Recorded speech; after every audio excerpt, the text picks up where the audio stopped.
The morning Adeline Carter dragged her single travel bag into Red Hollow, Wallace Greer was already waiting at the door of her uncle's boarding house, not to offer condolences, but to collect. "Your uncle owed me $43, he said, blocking the doorway with one thick arm, his eyes moving over her the way a man prices livestock at auction. "Way I figure it, that debt transfers." Adeline had just ridden 11 hours on a mail coach.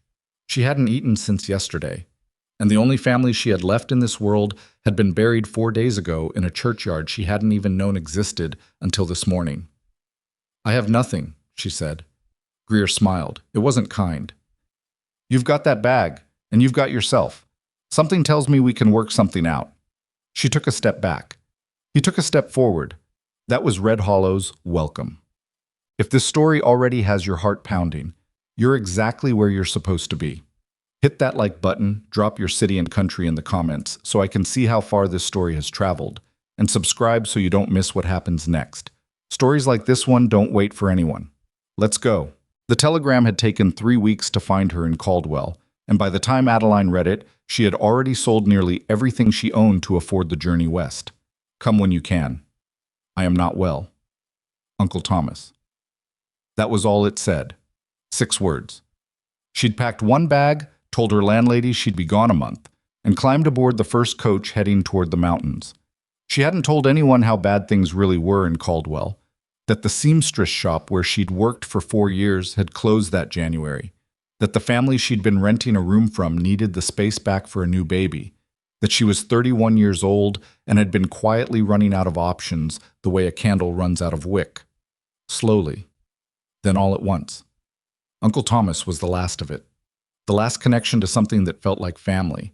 She'd never been close to him, not really. He'd left Missouri when she was 9, gone west for reasons nobody in the family fully explained. But he wrote letters sometimes. Christmas letters, mostly, with a dollar coin folded inside when he remembered. And when everything in Caldwell collapsed beneath her, she'd written him back for the first time in 4 years, asking if there was work to be found in Red Hollow, if she might come and help him through his illness and start fresh somewhere new. His reply had been that telegram. She'd taken it as a yes. She arrived on a Tuesday. He died the previous Friday. The coach driver told her before she'd even climbed down from the seat, because the driver knew the town and had heard the news at a way station 2 miles back. He said it matter-of-factly, the way men on the frontier delivered bad news, without cushion, without apology. "Thomas Alcott? Died last week, miss. Buried up on the ridge." Adeline sat very still for a moment. The bag on her lap suddenly felt heavier than it had any right to. "Thank you," she said, because she didn't know what else to say. She climbed down. She paid the driver the last of the coins she'd been rationing for the past 4 days. She stood in the main street of Red Hollow and looked at a town she had never seen before and felt the ground shift beneath her feet. Not literally, but the way it shifts when you realize that the plan you've been surviving on is gone, and there is no backup plan, and the world does not pause while you figure out what comes next. The street was busy. People moved around her without noticing her. A dog trotted past.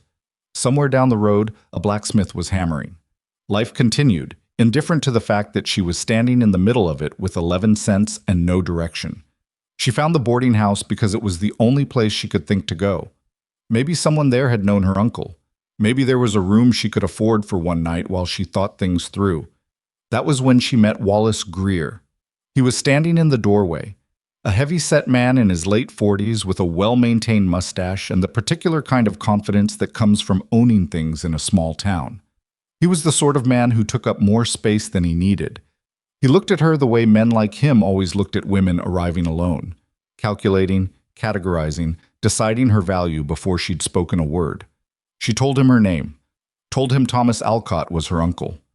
Something shifted in Greer's expression, but not toward sympathy. "Alcott," he repeated. "Thomas Alcott. Yes. He died owing me $43. "I'm sorry to hear that," Adeline said carefully. "I run this establishment," Greer said, "and the general store across the street. Thomas rented a room here his last 2 years. Never quite kept up.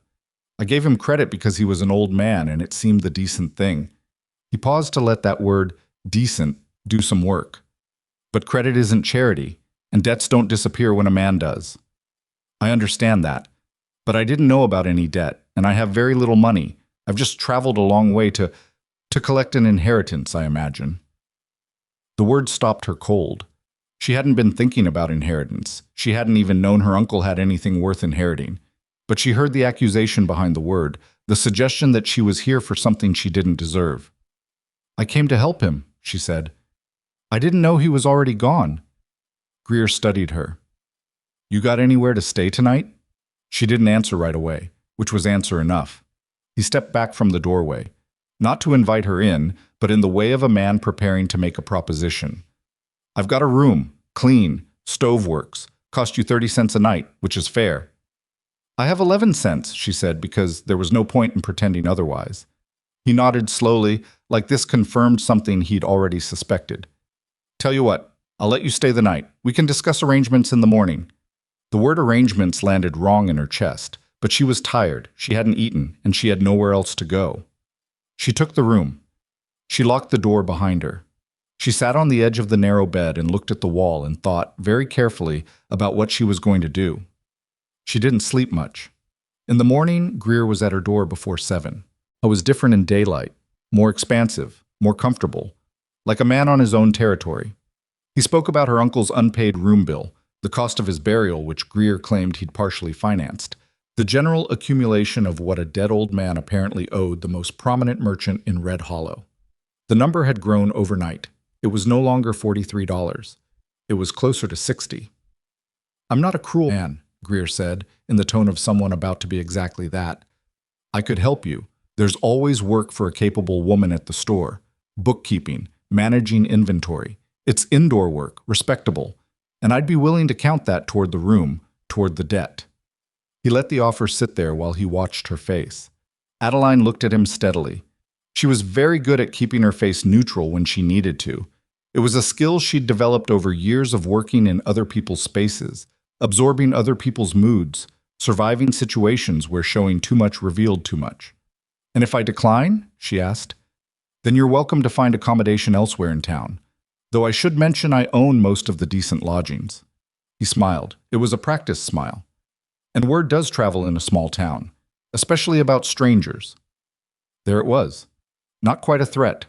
Close enough to one that she understood the shape of the situation perfectly. She thanked him for his time. She picked up her bag.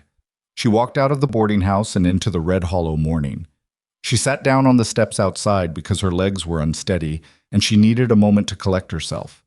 The air was cold, genuinely cold, the sharp mountain kind that bites at the back of the throat.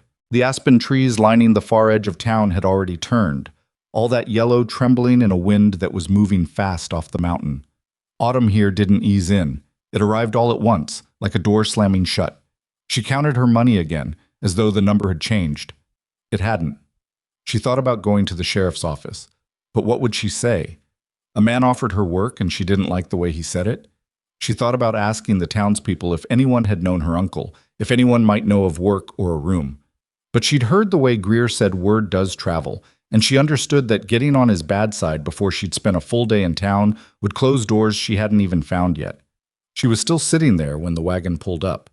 She hadn't been paying attention to the street. Her eyes were somewhere on the middle distance, that unfocused place you go when you're trying to think through a problem that doesn't have a clean solution. So she didn't notice the wagon until it had already stopped, and she certainly didn't notice the child until he was standing directly in front of her, staring with the unself-conscious boldness that belongs entirely to boys under the age of 8. "You look sad," the boy said. He was maybe 7, blonde, dirt-smudged, wearing a coat that had been mended at both elbows. He was regarding her with enormous seriousness, as though her emotional state was a puzzle he felt personally responsible for solving. "I'm all right," Adeline said. The boy tilted his head. "You don't look all right. You look like Mrs. Patterson looked when her cat died. Except Mrs. Patterson also cried. Are you going to cry?" "No," said Adeline, and then had to make a small effort to ensure that was true. "Why do you look so lonely?" he asked. The question was so direct, so completely without guile, that it bypassed all the armor she'd been building since yesterday and hit something underneath it. She opened her mouth to give him the standard adult response, the "I'm just tired" or "I'm fine, thank you," and instead found herself saying something honest. "I have no family left." She hadn't meant to say it. She hadn't even fully said it to herself yet. But there it was, out in the cold mountain air, spoken to a child she'd never met. And it was true. And saying it made it real in a way it hadn't been until that moment. The boy looked at her with a changed expression. Something in him had registered the weight of those words in the way that children sometimes do. Not fully understanding, but understanding enough. Eli, a man's voice, firm. Come away from the lady. The man was climbing down from the wagon. Tall, broad through the shoulders, with the particular kind of deliberateness in his movements that suggests someone who is always thinking about the next thing that needs doing. He had dark hair threaded with gray at the temples, a jaw that hadn't seen a razor in a few days, and the kind of face that wasn't handsome in any conventional way but had character in it, weather and work and something harder to name. She says she doesn't have any family, Eli announced, as though this was information his father needed immediately. The man, he was still a few steps away, looked at Adeline. She looked back at him. There was a beat of silence that was not comfortable but wasn't entirely hostile either. I'm sorry, he said. His voice was lower up close, a little rougher. He doesn't have much of a filter. It's all right, Adeline said. He's not wrong. The man held her gaze for another moment, then looked at his son. Load the last of the flour. We're leaving in 5 minutes. To Adeline he said briefly, Ma'am, with a slight nod, and then he walked around to the back of the wagon. A girl appeared at the wagon's edge, older than the boy, maybe 12, with her father's coloring and an expression that had already learned to be wary of strangers. She caught Adeline's eye and looked away quickly. Eli trotted back to the wagon, obedient if not enthusiastic about it. Adeline watched them load the last of their supplies, flour, salt, a small crate of things she couldn't see from where she sat. The man worked with the focused efficiency of someone who does the same tasks often enough that he no longer has to think about them. When he lifted the heavy flour sack, it was without drama, just the casual competence of physical labor. She looked away. She had her own problems to focus on. A woman passing on the boardwalk caught her eye. Middle-aged, carrying a basket, assessing Adeline with the particular attention Red Hollow apparently gave its newcomers. You looking for something? The woman asked. Work, Adeline said, because that was the honest answer. And a place to stay. I just arrived yesterday. The woman's expression changed slightly. You're the Alcott girl, Thomas's niece. Yes. Heard you'd come. She set down her basket and looked at Adeline with something that was almost but not quite sympathy. Bad timing. Thomas was a good man, quiet, kept to himself mostly. Did he have anything? Adeline asked. Property, savings? I'm not asking to claim it. I just don't know what he left behind. The woman looked at her for a moment, deciding something. Whatever Thomas had, Greer's already got his hands on most of it, I expect. That man has a talent for arriving at the right moment. She picked up her basket. As for work, you might try the laundry on Mill Street. Mabel Hicks takes on extra hands in autumn. It's hard work. I know hard work, Adeline said. The woman looked at her once more, that full, measuring look that small-town women give to women they're deciding about, and seemed to reach a conclusion. You'll need it here, she said, and walked on. The wagon was still at the edge of the street. The man, Eli's father, was tightening something on the harness. He was doing it in the methodical, tight-jawed way of someone concentrating hard on a task that isn't quite cooperating. He muttered something under his breath. He tried again. The buckle or strap or whatever it was finally gave way in the right direction, and he exhaled. Adeline had watched craftsmen and workers her whole life. She recognized the small frustrations of equipment that was overdue for replacement. She could see from 30 feet away that the harness had been repaired multiple times. She didn't say anything. It wasn't her business. She picked up her bag and walked toward Mill Street. Mabel Hicks was a short, wide woman who moved through her laundry like a general moving through a campaign, always with purpose, never with wasted motion. She looked at Adeline for approximately 4 seconds and asked 2 questions. Could she lift heavy loads? And did she have somewhere to sleep? I can lift, Adeline said. I'm working on the second one. Mabel studied her. I can't pay much, but I've got a storeroom in the back. There's a cot in there. It's not fancy. I'm not in a position to require fancy. 30 cents a week for the room comes out of your wages. Don't ask me for advances. I won't. Start tomorrow. She started that afternoon. There wasn't time not to. Mabel had a backlog of washing from the handful of ranching families that made up most of Red Hollow's perimeter, and an extra pair of hands was useful immediately. Adeline didn't complain about it. She tied her hair back and she worked. By evening, she had earned her first 30 cents in Red Hollow. It wasn't much, but it was hers, and it was clean, and Wallace Greer had not produced it. She ate a small supper of bread and leftover beans that Mabel left out, and sat in the storeroom on the cot and listened to the wind outside. The mountain was doing something out there, the kind of building atmospheric pressure that Adeline had heard about from people who lived near ranges, the precursor to weather. She was trying to remember whether she'd heard anything about Red Hollow's winters. She hadn't thought to ask. She was thinking about this, winter, money, the next few weeks, the shape of a life assembled from almost nothing, when she heard something outside the back door. She went still. Then she heard it again. A voice, low and agitated, coming from the alley behind the laundry. She got up and went to the small window and looked out. The man from the wagon was there. He was talking to another man she didn't recognize, shorter, with an expensive coat that looked wrong for Red Hollow, the way expensive coats always look wrong in working towns. They were having an argument. She could hear the shape of it, but not the words through the glass, until the expensive coat got louder. By end of month, Brennan, that's the agreement. I don't care about the weather. I don't care about the cattle count. You'll care when the count's off by 40 head because the fence line is broken and I don't have the hands to repair it. That's not my problem. The note is due. You want an extension, come to me with something worth extending for. I'm telling you what the situation is on the ground, and I'm telling you what the situation is in the ledger. End of month, Brennan. The expensive coat walked away. The man from the wagon, Brennan, stood in the alley for a moment, and Adeline could see from his stillness that he was absorbing something difficult. His hands were at his sides. He wasn't moving. Then he looked up, and his eyes found the window. Not on purpose, just the automatic looking up that people do when they need to see sky. And he saw her there. Neither of them moved. Adeline stepped back from the window. She sat back down on the cot. She heard his footsteps move away in the alley, and then there was just the wind and the sound of someone, somewhere in the town, finishing their evening in ways that had nothing to do with her. She thought about Mabel's wages. She thought about $43 of debt that wasn't hers. She thought about the way the man, Brennan, had stood in that alley, taking the shape of bad news in his body, and she thought about his son asking her why she looked so lonely. I have no family left. The words sat in the room with her like something solid. She lay down on the cot without undressing, because it was cold, and the blanket was thin, and she'd learned a long time ago that keeping your clothes on was warmer than taking them off. She looked at the ceiling. She listened to the wind. She thought, tomorrow, figure out tomorrow first. Outside, the aspens rattled.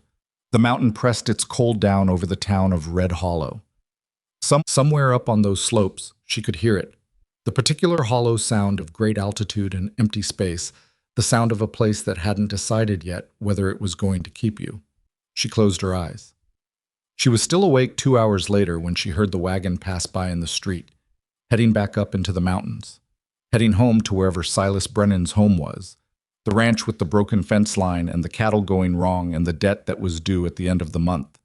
She didn't know why she was still thinking about him. She had enough problems of her own. She made herself stop. She made herself breathe slowly. She thought about the 30 cents she'd earned, about the cot beneath her, about the storeroom walls that were at least something between her and the wind. It wasn't much. It was enough for tonight. In the morning, Silas Brennan woke before dawn in the cold house on the mountain and tried to figure out how to save everything he hadn't yet lost. His daughter, Clara, was already up. She was almost always up first, a habit she'd developed early, as though she believed the household would fall apart if someone wasn't watching it.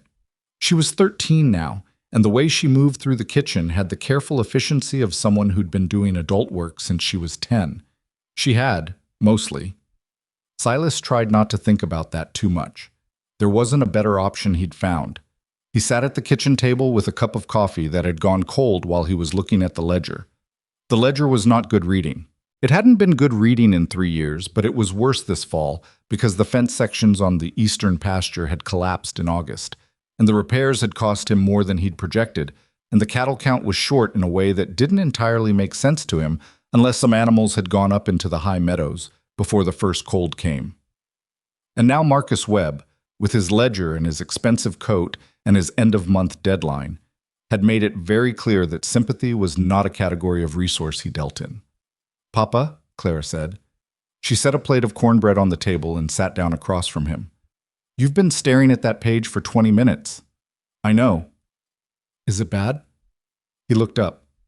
She was watching him with her mother's eyes, that specific brown that was almost amber in certain light, and with an expression that was too old for her face. He wanted to tell her not to worry. He wanted to tell her everything was fine.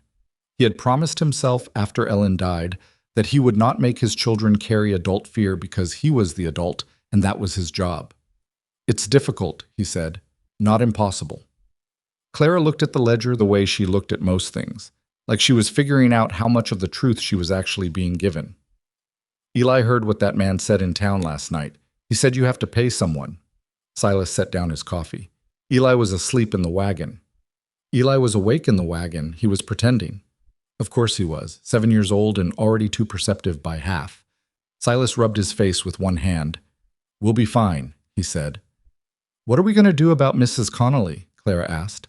This was the other thing. The housekeeper, who had managed the house and the children's daily lives for the past 2 years, had given notice last week to go east and care for her sick daughter. She was leaving at the end of the month. "I'll find someone else." "With what money?" He looked at his daughter. She looked back at him. 13 years old, asking the right questions, and he didn't have the right answers for any of them. "One thing at a time," he said. Eli came down the stairs then, fully dressed and trailing one boot, which he sat down to finish pulling on with the focused determination of a child who has been wrestling with boot buckles his whole life. He looked up at both of them, read whatever was in the room between them, and said, "Is this about the sad lady?" Silas frowned. "What sad lady?" "The one in town, the one on the steps. She said she doesn't have any family." He paused, foot still half shod. "Maybe she could come here. Then she'd have family." Silas looked at him for a long moment. "Finish your boot, Eli." "But Papa—" "Boot." Eli finished his boot. He ate his cornbread. He asked 3 more questions about the sad lady that Silas declined to engage with, which didn't stop Eli from engaging with them on his own behalf, out loud, at the breakfast table. Silas spent the morning doing what he always did, working. There was always something to work on. He went out to the eastern fence and assessed the damage again, calculating what repairs would cost versus what he had, which was a calculation that didn't have a satisfying answer. He checked the herd, counted heads twice, came up the same number both times, which was better than he'd feared. He cleaned and oiled equipment that was overdue for it, but all morning, as the part of his mind that ran underneath the work, he was thinking about the woman on the boarding house steps, the single bag. The way she'd said, "I have no family left," to his son, the specific flatness of it. Not performance, not a bid for sympathy, just a statement of fact that had gotten past her defenses because Eli was 7 and non-threatening, and nobody guards themselves well against an honest child. He was not a man who acted on impulse. He had not been, even before Ellen died. After her, he'd become more careful still, because he had 2 children watching everything he did, and he could not afford to be careless. But that woman had nowhere to go. And he had a house that needed someone in it, and children who needed steadiness, and a dozen reasons to drive back into Red Hollow. He stood at the fence line for a long time, looking at the mountains. He made the decision the way he made most decisions, slowly, practically, without sentiment. He needed help with the children and the house. She needed work and shelter. It wasn't complicated.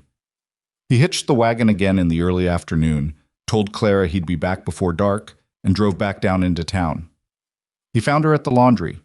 She was in the back, hanging sheets on a line strung between 2 posts in the cold afternoon air, and she didn't hear him come through the laundry's back entrance behind Mabel, who had pointed him back without asking many questions, because Mabel was a woman who prided herself on minding her own business, except when it was interesting.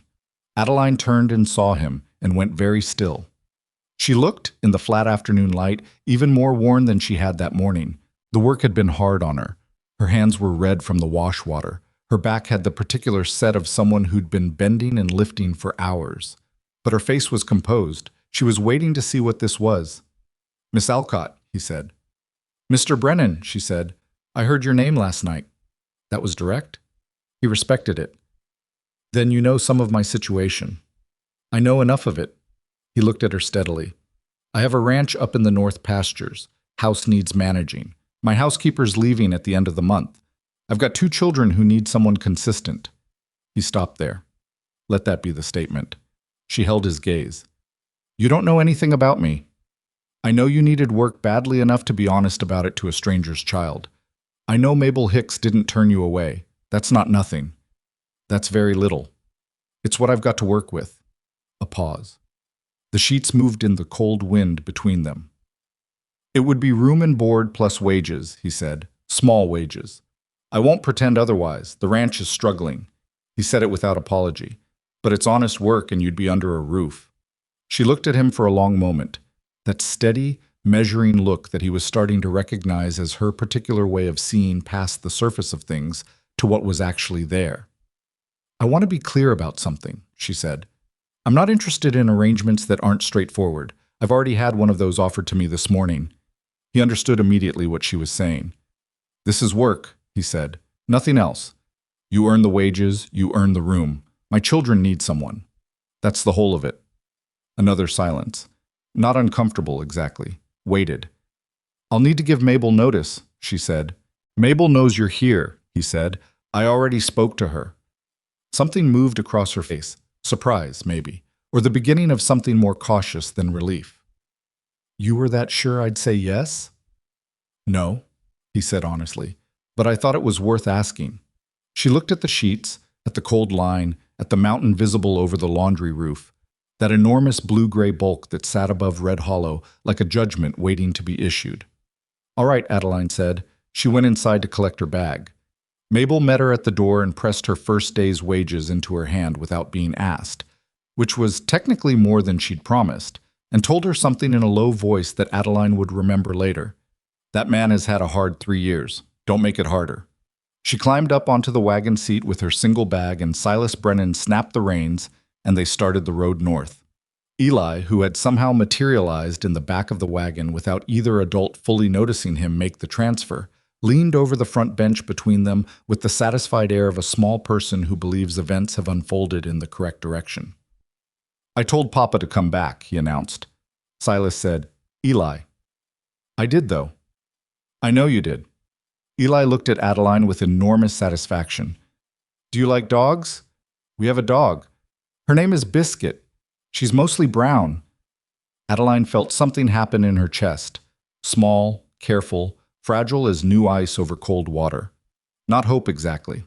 Something quieter than that. "I like dogs," she said. Eli nodded firmly. The matter was settled.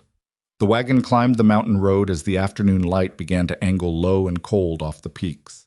Silas didn't talk much. She didn't either. There was the sound of the horses and the wheels and the wind and Eli's periodic commentary, and above it all, the mountain pressing its vast indifferent silence over all of them. Red Hollow shrank behind them. The road got narrower. The aspens gave way to pine, and the pine gave way to the long open sweep of high pasture, and then the ranch house appeared on a rise, timber and stone, wide-porched, not pretty but solid, built for survival rather than display. Clara was standing on the porch. She watched the wagon come in with that careful, assessing expression, and her eyes moved between her father and the woman on the seat beside him, with a calculation that was, Adeline thought, entirely too sophisticated for a 13-year-old. Silas stopped the wagon. He climbed down. He looked up at Adeline, and something about the angle of him, the way he stood in the late light with the mountains behind him, tired and responsible and trying, made her think of what Mabel had said. "Don't make it harder." She climbed down from the wagon with her single bag, and she looked at the house that wasn't hers, and the children who weren't hers, and the man who was her employer and nothing more, and she thought, this is what you have. Make something of it. Eli grabbed her free hand without asking and towed her toward the porch, already explaining about Biscuit and the barn and the particularly interesting rock formation behind the south pasture fence that he had named Gerald. Clara held the door open and said nothing, but she held it open, and that was something. Silas Brennan said, "Supper's usually at 6. Adeline said, I'll see what there is to cook. That was the first day. The first week was the hardest. Not because the work was beyond her. Adeline had worked hard her whole life and had never been precious about it. But because everything at the Brennan Ranch had its own established logic, and she was learning that logic from the outside while the people inside it watched to see whether she'd break something. Clara watched the most. She was a thorough watcher, that girl. She had the habit of being present in a room without calling attention to herself, and Adeline caught her several times standing in doorways or lingering at the edge of whatever task was underway, observing with those amber eyes that missed nothing and gave nothing back. It wasn't hostile, exactly. It was the watchfulness of someone who had learned that new things in the house sometimes didn't stay, and it was better not to attach yourself to something that was going to leave. Adeline understood it. She didn't try to win the girl over. That would have been exactly the wrong move, and she knew it. What she did instead was work. She went through the kitchen and learned where everything was kept: the dry goods, the canned things, the tools and pots, and the particular system of organization that Mrs. Connolly had apparently established, and which had its own internal logic, even if that logic wasn't always obvious to a newcomer. She asked questions when she needed to, which Clara answered with minimal words, and she didn't ask questions she could figure out herself, which she could see Clara also noticed. The kitchen garden was the first thing she fixed without being asked. It was behind the house, tucked against the south-facing wall where it got the most light before the mountain shadow took over in the afternoon. It had been productive once. She could see the skeleton of what it had been, the raised beds, the careful planting rows. But it had been let go for at least one season, maybe two. The beds were tangled with dead growth from summer, the soil packed and uncovered, vulnerable to the hard frost that was coming. Most of the remaining root vegetables hadn't been pulled, which meant they were still viable if she moved fast. She spent the first afternoon pulling everything salvageable: turnips, parsnips, some late beets that had gone large and woody but were still edible, and clearing the dead growth so the beds weren't just rotting in place all winter. It wasn't glamorous work. It was cold and dirty, and her hands ached by the time the light went. She came in with a basket of root vegetables and set them on the kitchen table and started on supper. Clara appeared in the doorway. "Those were in the garden?" she said. "Yes. There's still more to pull tomorrow. I thought these could go in a stew tonight." Clara looked at the basket. Something in her expression shifted, not warmly, but with a kind of recalibration. "Mama used to make stew with the last of the beets," she said, and then seemed to regret saying it, and went back out of the kitchen. Adeline let it go. She made the stew. It wasn't the same as her own mother's or anyone else's. It was the stew of whatever was available in this specific kitchen. But it was warm, and it had real food in it, and when Silas came in from the evening chores and sat down at the table, he ate 2 full bowls without being asked how it was. Eli told her it was the best stew he'd ever had. "You say that about everything," Clara told him. "Because everything here is getting better," Eli said, with the unassailable confidence of a 7-year-old who believes he is simply reporting facts. Clara didn't answer. Silas poured himself more coffee and didn't say anything either. Adeline cleared the bowls and started the washing up and pretended she hadn't heard any of it. But she had. The wages were small, as Silas had said, $12 a month, which was less than she'd hoped, and more than she'd had any right to expect given the state of the ranch's finances. She knew, from the argument she'd overheard in the alley, that Marcus Webb was applying pressure on a note that was apparently significant. She didn't know the details, and she didn't ask. It wasn't her business yet.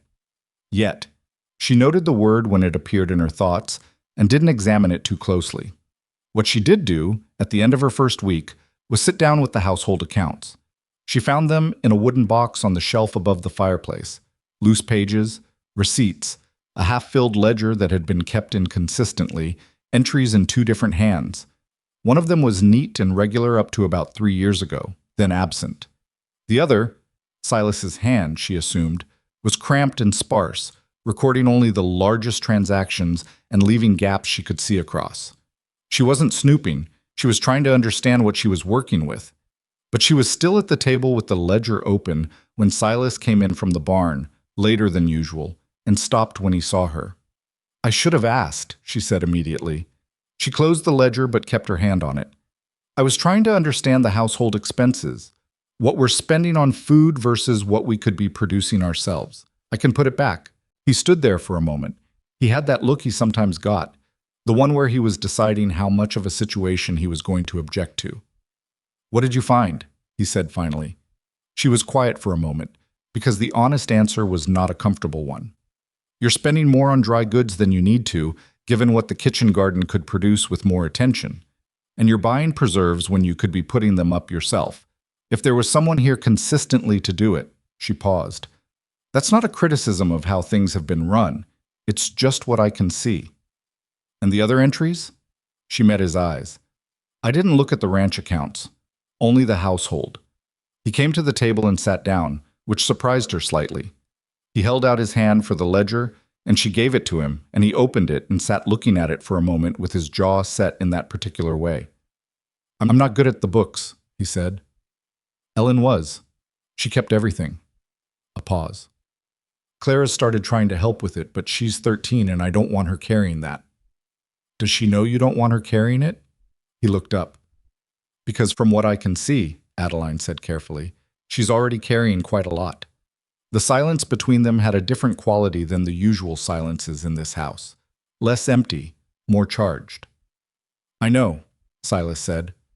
It came out quietly, with a weight behind it that told her this was not news to him, that it was something he thought about, that it sat badly. She didn't push it. She pulled the ledger back across the table and pointed to the household section. "Let me keep this part current. You focus on the ranch accounts. I'll tell you if I need to ask questions about anything, and I won't touch anything I shouldn't." He looked at her steadily for a long moment. "You have bookkeeping experience?"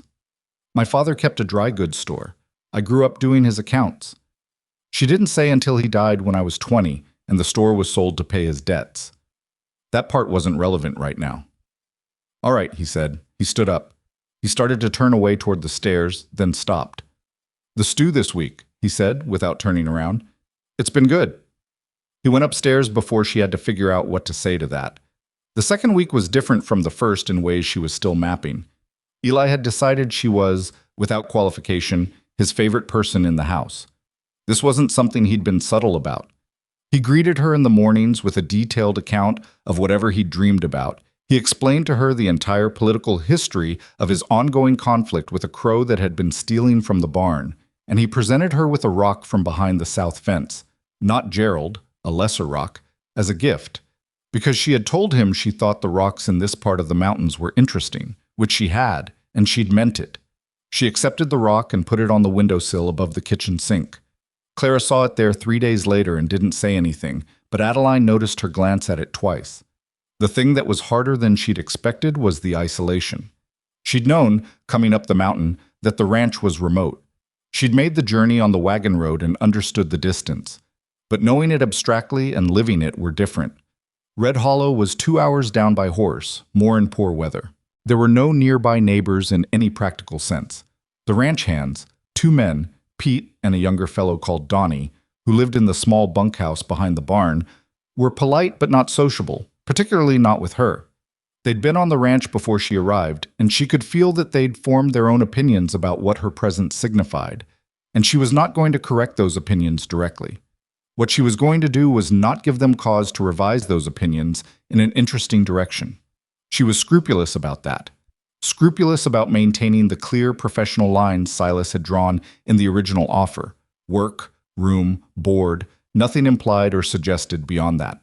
She did her work. She managed the house. She was present at meals because meals were a household function, and she was part of the household machinery. She went to her room, a small one at the back of the house, across the hall from the kitchen, and she stayed there in the evenings unless there was something that needed doing. It was a sensible arrangement. She told herself it was sensible every morning when she got up. What she hadn't fully accounted for was what it was like to be in a house with people and still be lonely. It was a different kind of lonely than being actually alone. When she was actually alone, she could at least organize her thoughts in peace. Here, she was surrounded by the sounds of living. Boots on the stairs, a child arguing about bedtime. The low conversation of a man and his daughter working through something practical by the fire in the evenings. And she was adjacent to it without being inside it, and that gap had a specific ache to it that she couldn't quite name. She was thinking about this on a Thursday afternoon when she went to the root cellar for stored onions and found something else instead. The cellar was built into the hillside behind the house, the kind of cold storage that frontier families depended on for winter. She'd been in it before, cataloging what was there. But today she found, pushed back behind a rack of canning jars, a crate of apples she hadn't seen before. She pulled one out. It was a good late-season apple, firm, still fragrant, not going soft yet. But it would be soon. And there were 40 or 50 of them in the crate, which meant someone had put them there and forgotten about them, or put them there expecting someone else to deal with them. She brought the crate inside and put it on the kitchen table and stood looking at it.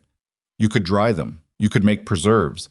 You could put up apple butter, which kept well, and which children were reliably enthusiastic about. Or you could make a pie, which was faster, but used them up. She decided to do all of it, in order of urgency. She started slicing. Clara came in from outside an hour later, cold-cheeked and windblown, and stopped in the kitchen doorway. The kitchen smelled of cinnamon and hot sugar and something specific to cooked apples that is difficult to describe but impossible to mistake. "Where did those come from?" Clara said. "Root cellar. Did you know they were there?" Clara's expression shifted. "Papa put them there. End of September, before Mrs. Connolly left. He said—" She stopped. "What did he say?" Clara was quiet for a moment. "He said Mama used to make apple butter every fall. He found the apple tree she planted at the edge of the east pasture. He picked them." Adeline held very still. "He probably forgot they were there," Clara said. Her voice was careful, flat in the way of someone keeping careful control. Once Mrs. Connolly gave notice, there was a lot to manage. "Well," Adeline said after a moment, "they're not wasted. I've got preserves started and I'm working on the butter." She looked up at the girl. "Your mother's recipe, or shall I do my own?" Clara looked at her. The amber eyes were bright in a way that had nothing to do with the kitchen warmth. "I don't have her recipe," Clara said. "Then we'll make our own," Adeline said. "Come and stir this while I prep the jars. It'll burn if nobody minds it." Another long beat. Adeline didn't look at her. She went to the shelf for the jars and kept her back turned, giving the girl room to make the choice herself. She heard Clara cross the kitchen. She heard the wooden spoon pick up from the counter. She heard the slow rhythm of someone stirring a pot. She didn't make anything of it. She didn't say anything encouraging or warm or calculated. She just came back to the counter and started on the jars. They worked like that for an hour, mostly in silence. Clara asked a few practical questions. How full to fill the jars? Whether the butter was thick enough? And Adeline answered them directly. When the first batch was done and the jars were sealed and set to cool on the counter, Clara looked at the row of them with an expression that was complicated in ways Adeline didn't try to read. "Thank you," Clara said. She said it quietly, to the jars as much as to Adeline. "You did the stirring," Adeline said. "That's the hard part." Clara almost smiled. Not quite, but almost.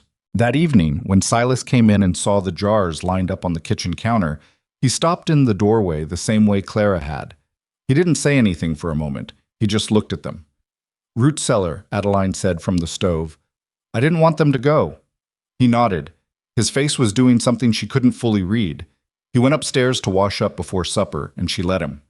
At the table, Eli announced that the kitchen smelled incredible and asked if there was any of the apple butter right now. "After supper," Adeline said.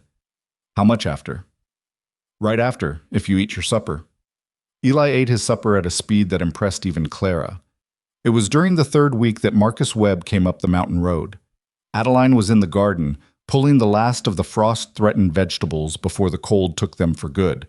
It had been threatening for days, that particular purple-gray sky that meant serious weather was building. When she heard the horse on the road and looked up, she recognized Webb from the alley. The expensive coat. The bearing of a man who never fully forgets he's the one with the money. He rode past the garden without looking at her, which told her he'd either not seen her or had decided she wasn't worth looking at. She went back to pulling parsnips. Inside the house, she could hear, not the words, but the shape of the conversation. Webb's voice, which was projecting. Silas's, lower and controlled. It went on for about 20 minutes. Then Webb left, and she heard his horse on the road back down the mountain. She came inside with the last of the vegetables. Silas was standing at the kitchen table. He had a paper in his hand. He set it down when she came in and put both hands flat on the table and looked at the surface. "He moved the due date up," he said, without preamble. 3 weeks. She set the vegetables down. How much? More than I have. He said it with the careful flatness of someone who has already done the grief and is now in the practical aftermath. She looked at the paper. She looked at him. Can I see the ranch ledger? She said. He looked up. Why? Because I want to see if there's something in the numbers that isn't obvious from the outside. I'm not going to pretend I understand cattle ranching, but I understand accounts, and sometimes what looks like an impossible gap isn't, once you can see the full picture. He held her gaze for a long moment. Then he went to the study, a small room off the main hall that she'd only seen the outside of, and came back with a heavier ledger. He set it on the table and sat down. She sat across from him. They spent an hour with the numbers. It wasn't comfortable. Silas was not a man who found it easy to have someone else looking at the evidence of a 3-year struggle, and she could feel that discomfort radiating off him. Not as anger, but as a specific kind of quiet that was worse than anger. She didn't comment on what the numbers showed beyond what was necessary. She just asked questions and looked at what the answers produced. At the end of the hour, she said, "The cattle you've got that are ready for market, are they actually ready, or are you waiting for a better price?" He was quiet for a moment. Waiting.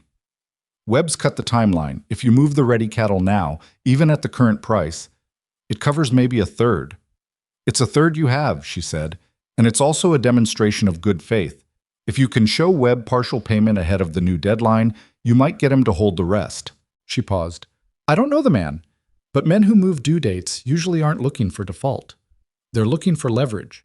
Giving him something real, now, changes the dynamic. Silas looked at her. That's not a guarantee, she said. I could be wrong. You probably know more about negotiating with creditors than you're letting on, he said. She thought about her father's store, the slow, grinding process of trying to keep it alive for 2 years after he got sick, of dealing with the men who held the notes, of learning which ones were playing games and which ones were actually going to foreclose. I've had some experience, she said. He was quiet, turning the ledger page forward and back. Then, without looking up, he said, Why are you still here? The question landed oddly. What do you mean? You came up here with nothing. You've got a month in. You could go back down to Red Hollow, find the laundry, have Mabel put you up. You could take Greer's offer, whatever it actually was. He paused. You're clearly capable. You don't need this specific situation. She looked at him carefully. He was still looking at the ledger. You're asking if I'm going to leave, she said. I'm asking why you haven't. She thought about it honestly. Not the easy answer, not the practical one, the actual one. Because down there I was a problem looking for a place to happen, she said. Up here I'm useful. That's not a small thing. He looked up then.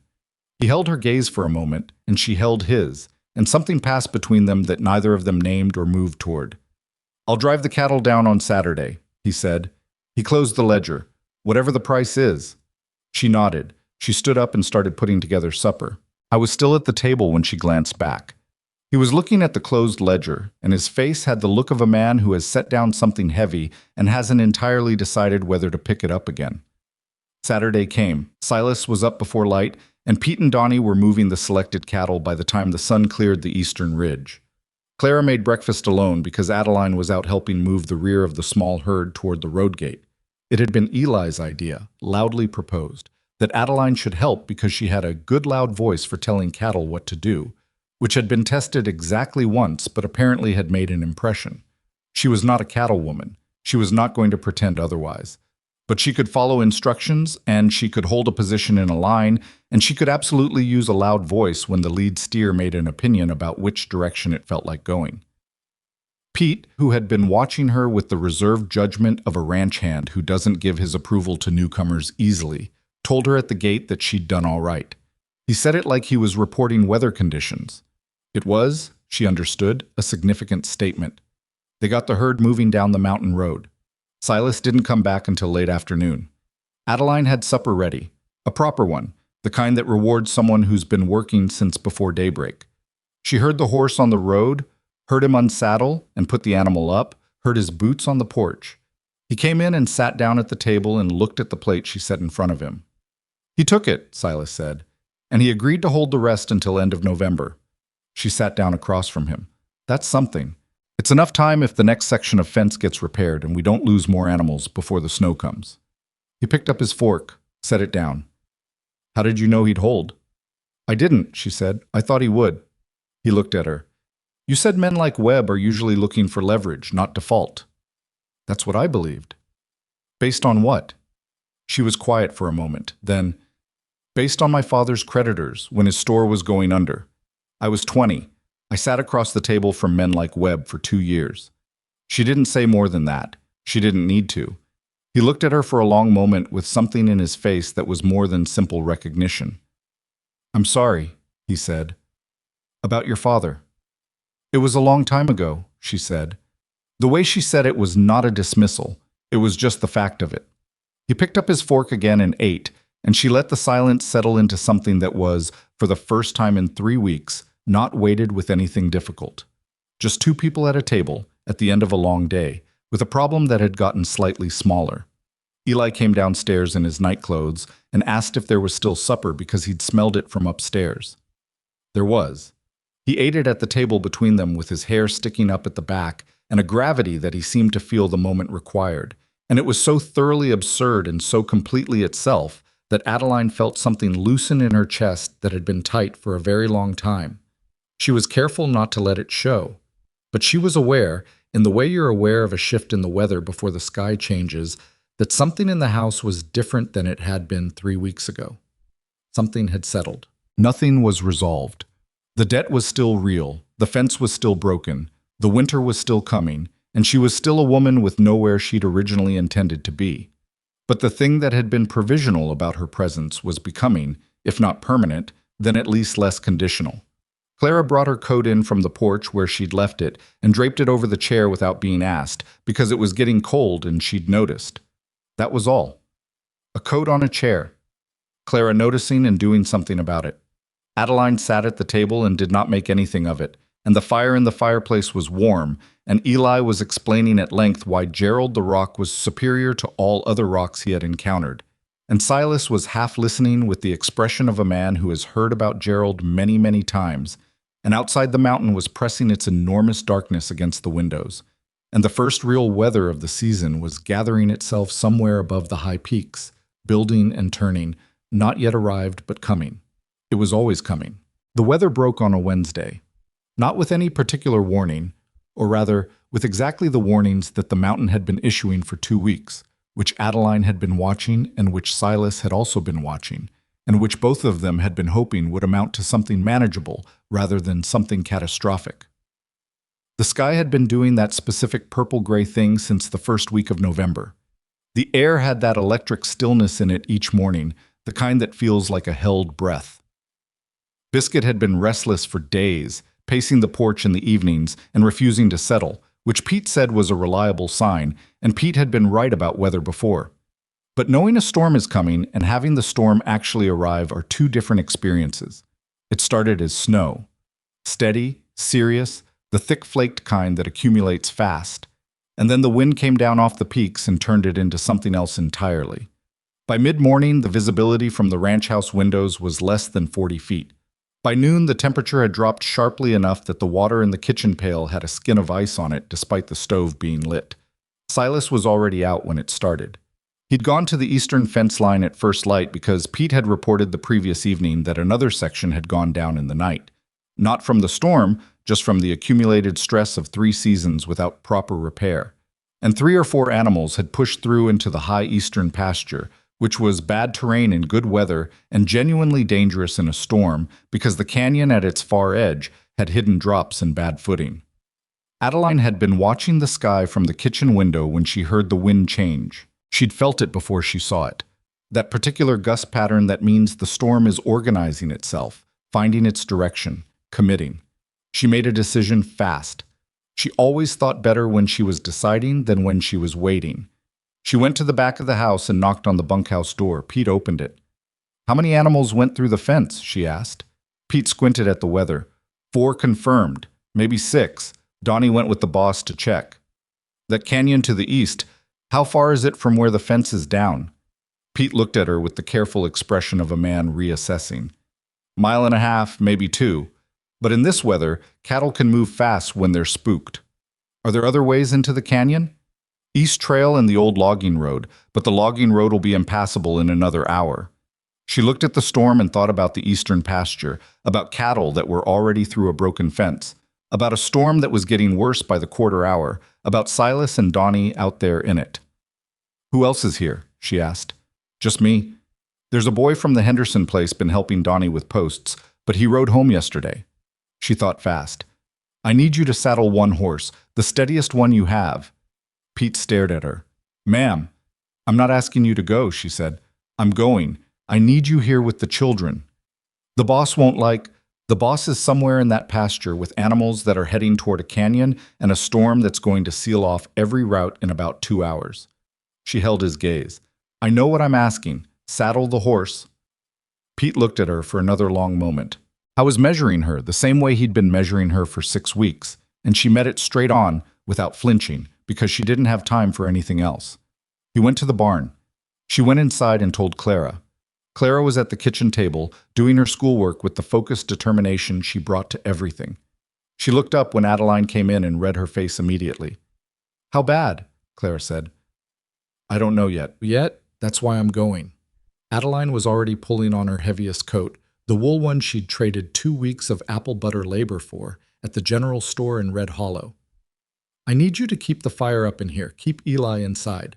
Don't open the outside doors unless you have to. I can help. You can help by being here, Adeline said. Your brother is 7. Someone has to be with him.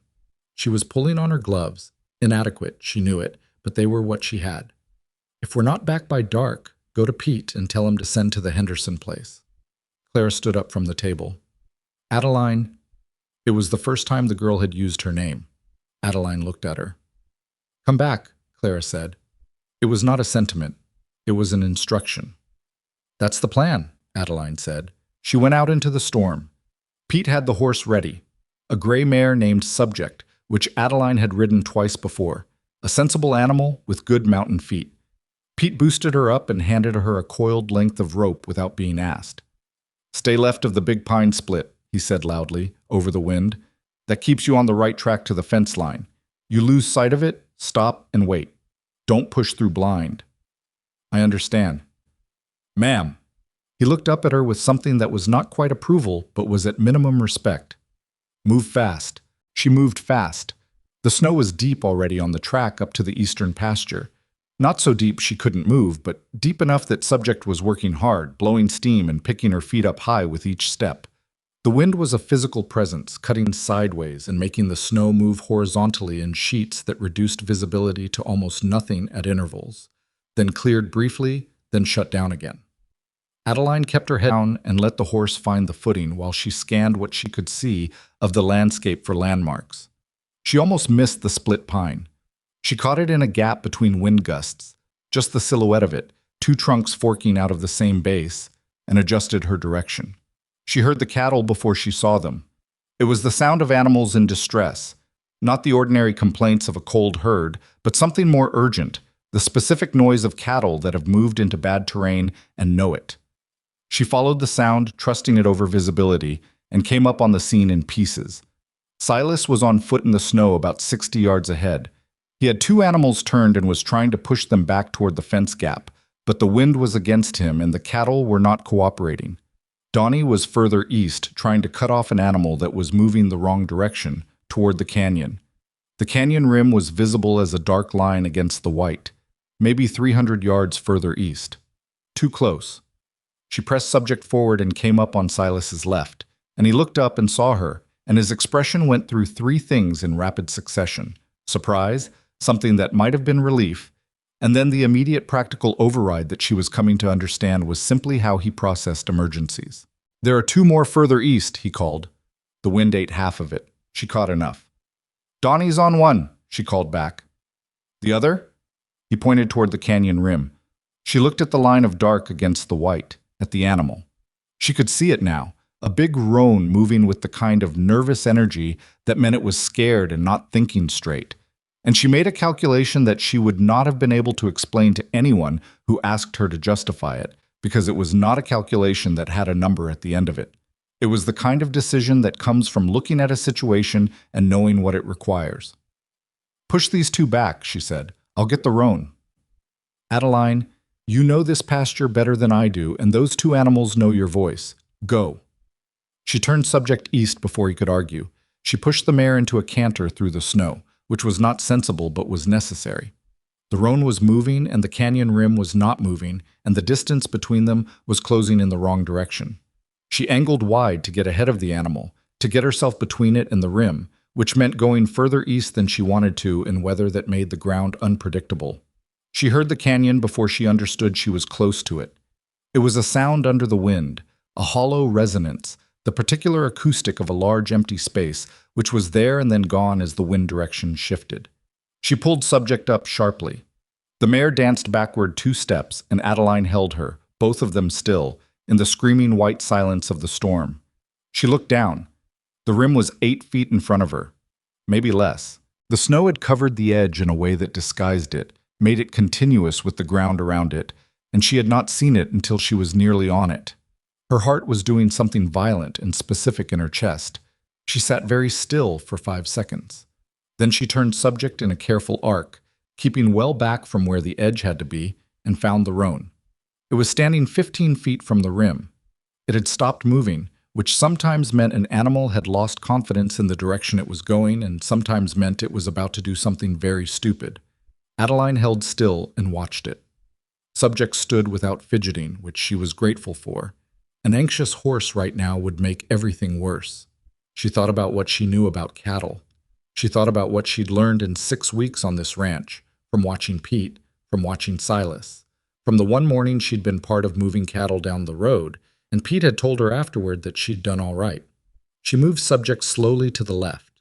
Not toward the roan, just moving, creating motion in the space. The roan's head came up. It oriented toward her. She moved left again, a little further. Subject went where she directed, patient and steady in a way that Adeline wanted to say a small quiet thank you to the animal for. The roan turned its body. She kept moving, slow and steady, not chasing, not pushing, just redirecting. The basic principle Pete had explained to Eli one afternoon when he'd let the boy watch him work a fence-shy animal, which Adeline had also been watching from the garden, filing away without thinking she'd need it. The roan moved, away from the rim. She kept moving. The roan kept moving. 15 feet, 30, 50. And then she heard Silas's voice. He'd come back east after securing the other two, calling to the roan with the particular cadence that livestock respond to when they know it. The owner's voice with its specific pattern, and the animal turned its head toward the sound and moved faster in that direction. She pulled subject back and let Silas take the roan in. When she came up alongside him, his face was doing something she'd seen twice before. That 3-layered processing, but slower this time, like each thing was taking longer to move through. "You were at the rim," he said. "I stopped," she said. "I saw you stop." The wind was still howling. Snow was still coming horizontally. Neither of them was looking at each other. They were both looking at the roan, which was moving calmly now beside Silas's horse, as though none of this had happened. "We need to get back," Adeline said. "Yes," he said. They collected Donnie, who had gotten his animal turned and was cold enough that he'd stopped talking, which Donnie did not do under ordinary circumstances. They pushed the small group back through the blown snow toward the fence gap, which Pete had apparently, and this was Pete being Pete, come out in the storm to partially block with the fence posts that had been lying stacked nearby for a month, waiting to be set. It wouldn't hold anything determined, but it would encourage the cattle back into the main pasture. It took another 40 minutes to get the animals situated in the partial shelter of the barn's west wall, which was the best available option in weather this bad. By the time they were done, Adeline's hands had stopped being cold and started being something more alarming. That deep, past cold numbness that means the body is making decisions about which parts to keep warm. She got inside. She got her gloves off. She held her hands over the kitchen stove, with Clara watching her with large, quiet eyes. "You're back," Clara said. "Said I would be," Adeline said. Her teeth were chattering, which was embarrassing and also unavoidable. Clara went to the bedroom without a word and came back with a wool blanket, which she put around Adeline's shoulders with the careful efficiency of someone who has done practical care before. She did not make anything sentimental out of it. She just did it. Eli appeared at the bottom of the stairs, took in the scene, and asked if Adeline had fought a bear. No bears, Adeline said. Pete said the storm was as bad as the one 3 years ago, Eli said. He came and stood next to her by the stove. That was the one when Mama got sick. The kitchen went quiet in a specific way. Adeline looked at Eli, who was looking at the stove with the face of a child who has said something significant without entirely meaning to. Clara had gone very still. I'm sorry, Adeline said. To both of them, but to Eli particularly, for the weight he'd just carried into the room and set down, maybe without understanding what he was carrying. She didn't come back from that one, Eli said. He was not being dramatic. He was simply stating a fact that he had been living with long enough that he could state it flatly. You came back. Yes, Adeline said. I came back. Silas came in from the barn then, stomping snow from his boots, and read the room with the speed of a man who has learned to read this particular room over years. He looked at Adeline, at the blanket, at the stove, at both his children standing close to her in the particular way that children stand close to things they have decided are safe. He looked at that for a moment without saying anything. Then he said to Eli, Bed. It's not time for bed, Eli said. I know. Go anyway. Eli looked at Adeline. Adeline nodded.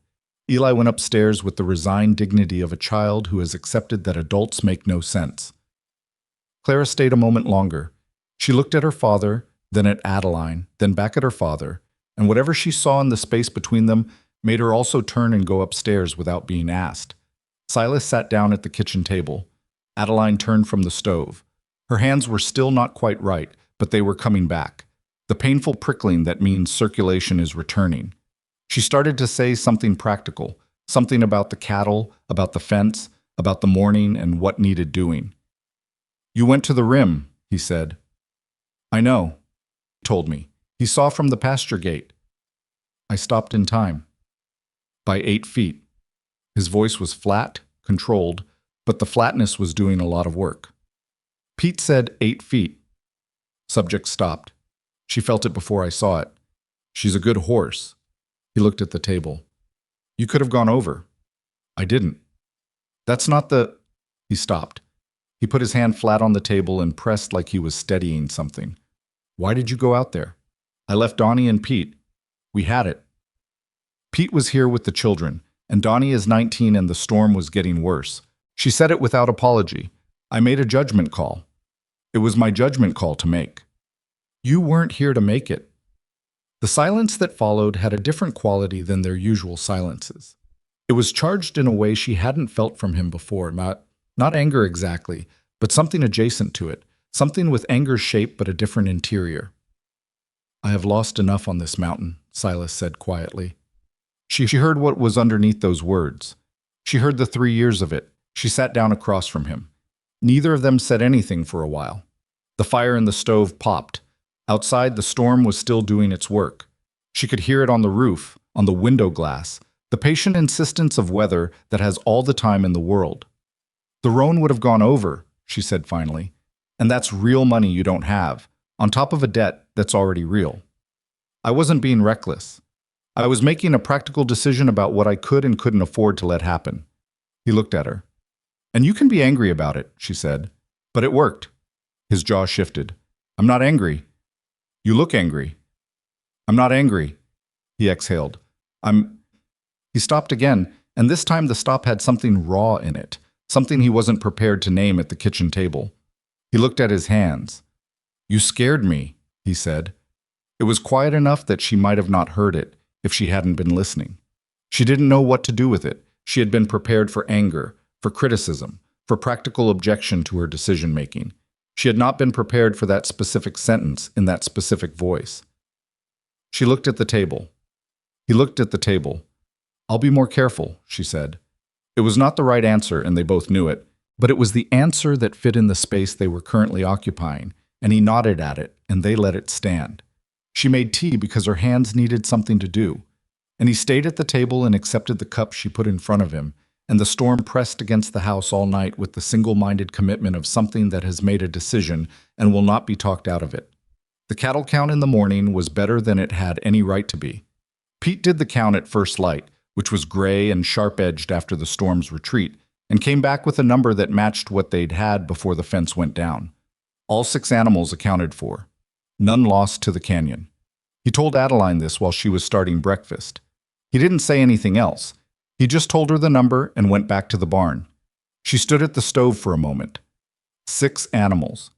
At the prices they'd gotten from the last sale, that was roughly another $80 of debt coverage if Silas could get them to market before the next serious weather closed the mountain road.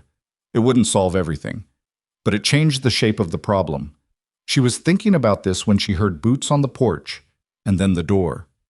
And then Wallace Greer walked into the kitchen as though he had every right to be there. She went still at the stove. Greer looked well. He always looked well, in the way of men for whom things usually arranged themselves in a favorable direction. He had on a good coat, dry, which meant he'd made the road before the worst of the storm, and perhaps sheltered somewhere on the way up. He had a hat in his hand, and he held it with the particular flourish of a man who has rehearsed his own entrances. "Miss Alcott," he said, with a smile. "I'd heard you'd found a position up here. I must say it's a surprise to see you've settled in so thoroughly." "Mr. Greer," she said. Her voice was neutral. "Mr. Brennan is in the barn. I'll wait." He looked around the kitchen with the assessing eyes he'd turned on her that first morning on the boarding house steps. "Comfortable here," he said, "though I imagine the winters are trying." "The winters are fine," she said. "Are they?" He set his hat on the kitchen table, her kitchen table, the one she'd cleared and scrubbed and set accounts on, and sat down in a chair without being invited. "I wanted to call on Brennan before the next weather came in. Business matter. He knows I'm coming." A pause. "You've been here, 6 weeks? 7? Something like that. And you find it suits you, managing a house for a widower?" His tone was all civility, but civility in Greer's mouth was always shaped around something else. "I find the work suits me," she said. "Of course." He picked up the small jar of apple butter sitting on the table. She'd put it out for breakfast and hadn't moved it, and turned it in his hands. "You've made yourself quite useful, resourceful woman. I said so the first day." He set the jar down. "I had an offer on the table for you, if you recall." "I recall." "It still stands, things being what they are with the Brennan Ranch." He let that sentence hang, making its own shape in the air between them. "Things being what they are," she repeated, "doesn't change my answer." His smile didn't waver. "You're a practical woman, Miss Alcott. I've always thought so. Practical women know when a situation has a natural conclusion." She turned from the stove and looked at him directly. "What is it you've come to offer Silas?" Something shifted in his expression. "Not much, just enough." "Business between men," he said. "If it concerns this ranch, it concerns me." "Does it?" He tilted his head. "You've been here 7 weeks. I wouldn't get too comfortable, Miss Alcott. Ranches like this one—" Another pause, another shaped silence. The back door opened and Silas came in, stomping snow, and saw Greer at the table. His expression closed in the way it did when he was managing something he didn't want to be managing. "Greer," he said. "Brennan." Greer stood and offered his hand, which Silas shook with the minimal movement of a man fulfilling a social obligation. "Nasty storm last night. I hope you didn't lose anything." "We're fine," Silas said. Greer's eyes moved from Silas to Adeline and back. He was noting something. She could see him noting it, filing it. "Good." He reached into his coat and produced an envelope. "I'll be brief. I'm prepared to make you an offer on the eastern pasture. 30 acres, the canyon section, full price, fair market." He set the envelope on the table. "It would go a long way towards settling with Webb." Silas looked at the envelope. He didn't touch it. "The eastern pasture is my best grazing," he said. "It's remote and it's trouble," Greer said pleasantly. "Your fence line there has cost you every season, and in weather like last night's—" A small, careful shrug. "A man has to know where to cut." Adeline looked at the envelope. She thought about the canyon.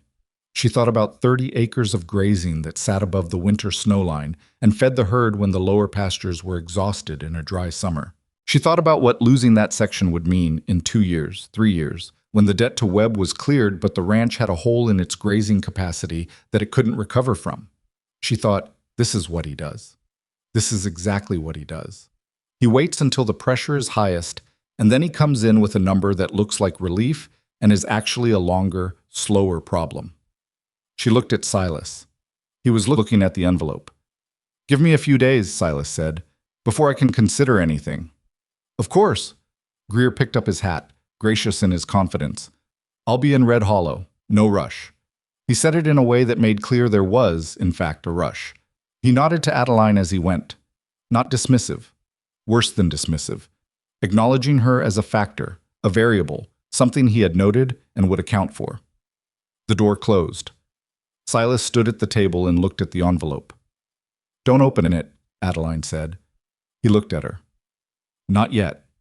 She came to the table and stood across from him. I want to look at something first. The range maps, if you have them, and the account of what that pasture produced last summer. Why? Because I want to show you what selling it actually costs before you know the number he's offering. Once you know the number, it's harder to think about anything else. He looked at her for a long moment. She could see him deciding, not whether to trust her. That decision had already been made in increments, over 7 weeks, without either of them making a formal announcement about it. He was deciding whether to let himself not be alone with this. Ranch maps are in the study, he said. She followed him.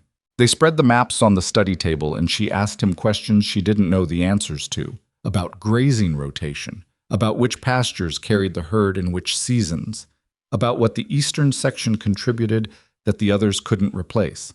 He answered them without condescension, because he'd stopped condescending to her sometime around the 3rd week, and she listened the way she always listened, completely, storing everything.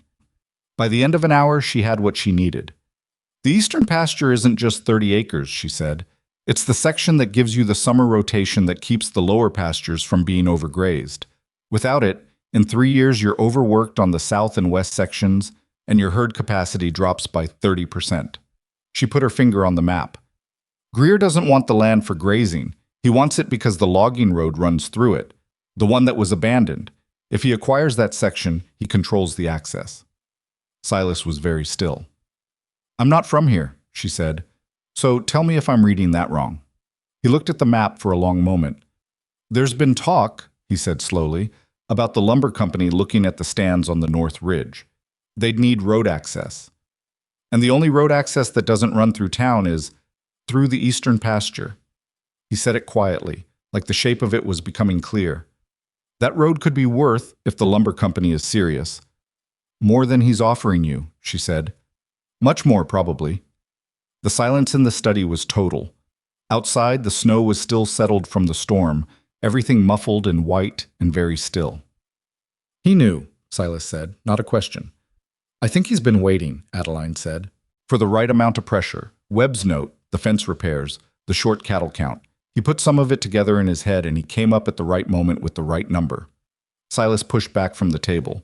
He stood up and put his hands in his coat pockets and looked at the map with an expression that was controlled and cold, and nothing like the man who'd said you scared me in the kitchen the night before. This was the other version of him, the one that had been keeping this ranch alive through 3 hard years by sheer force of will and the refusal to fold. What do I do with the envelope? He said. Leave it sealed for now, she said, and let me make some inquiries. She paused. I need to go to Red Hollow. He looked at her. There's a land office, she said, and land offices have records, public records. I want to see what Greer has filed, what he's acquired, what access rights he already holds. You think you can read those records? My father kept a store, she said. I spent 2 years reading land filings and creditor documents trying to save it. I couldn't, but I know what to look for. He watched her for a long moment. The study was cold. The fire in here wasn't lit, and the temperature off the maps and the old wood floors was the temperature of a room that has been a thinking room all morning. All right, he said. She looked at the envelope on the table. Keep that close. Don't let him think you've decided. I know how to stall, he said. She believed him. She went back to the kitchen to finish making the breakfast that had been interrupted by Greer's arrival, and Silas stood in the study doorway looking at the map for another long minute before he went back out to check the horses. Clara had come downstairs at some point and was at the kitchen table. She looked at Adeline with the amber eyes that missed nothing. Was that Greer? She said. Yes. What did he want? Adeline looked at the girl, 13, too old for her age, caring too much and knowing too much. She thought about what Silas had said about not wanting Clara to carry adult fear. But Clara was already carrying it, She'd been carrying it since she was 10, and she was going to keep carrying it whether Adeline said something or not. The question was whether she carried it alone. "He wants to buy part of the ranch," Adeline said. "Your father isn't going to sell." Clara absorbed this. "But Greer isn't going to stop asking." "No," Adeline said. "He isn't." Clara was quiet for a moment. Then, "What are we going to do?" "We." Adeline heard the word. She noted it. She didn't make anything of it in the moment because the moment didn't call for it. "We're going to find out what Greer actually wants," she said, "and then we're going to make sure he doesn't get it." Clara looked at her with something that was, for the first time, not watchfulness. It was closer to a different kind of seeing, the kind that happens when you look at something and decide, "Yes, that is what I thought it was." "Okay," Clara said. Outside, Eli was in the yard throwing snowballs at a fence post with the commitment of someone who has declared the fence post an enemy and intends to win. Biscuit was running circles around him. The storm was gone and the sky was that particular clean blue that comes after hard weather. The kind of blue that feels like it means something, though it doesn't. It's just the sky doing what skies do after a storm has taken everything gray with it. Adeline watched it for a moment through the window. Then she turned back to the stove. There was breakfast to finish. There was a trip to Red Hollow to plan. There was a sealed envelope on the study table and a man in town who had been patient and strategic and wrong about the woman he'd dismissed on the boarding house steps 6 weeks ago. She intended to make sure he understood exactly how wrong. She rode down to Red Hollow 2 days after the storm, when the mountain road was passable again, but only just. The snow had compacted into ice in the shaded sections, and Subject had to pick her way carefully through the worst of it. Silas had offered to come with her. She'd told him she needed him at the ranch, which was true, and that she worked better alone in a records office, which was also true, and neither of those reasons was the whole of why she wanted to make this trip without him. The whole of it was harder to say out loud. She needed to walk into that land office as herself, not as the housekeeper from the Brennan Ranch, not as a woman accompanied by the man whose interests she was representing, but as Adeline Carter, who had spent 2 years learning how creditors and land filings and the paper architecture of financial pressure actually worked. She needed to do it without anyone watching to see whether she could. She left before breakfast was fully on the table and told Clara the cornmeal was soaking and the salt pork just needed slicing, and Clara said she knew where the salt pork was, with the mild irritation of someone being told something obvious, which Adeline had learned to recognize as a form of affection. The ride down was cold and quiet, and she spent it thinking. The Red Hollow Land Office was a narrow building wedged between the assay office and a lawyer's practice on the main street, a building that looked like it had been inserted into a gap between 2 other buildings after the fact, which it probably had. The man behind the counter was young, thin, wearing spectacles that sat slightly crooked on his nose, and he looked up when she came in with the expression of someone who receives very few visitors before noon. "Morning," she said. She unwound her scarf. "I'd like to look at the public filing records for land transfers and access rights in this district. Last 5 years. He blinked. Yes, those are public record, but it's a fair amount of material." "I understand. I'll take my time." He looked at her for a moment with the specific uncertainty of a young man who has been told that women occasionally use land offices and has not yet encountered one doing so. Then he went to get the ledgers. There were 4 of them.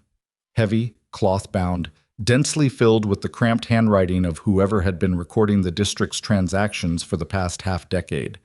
She thanked him and carried them to the table by the window and started at the beginning. She was looking for Greer's name. She found it 8 times in the first ledger alone. Wallace Greer had been busy.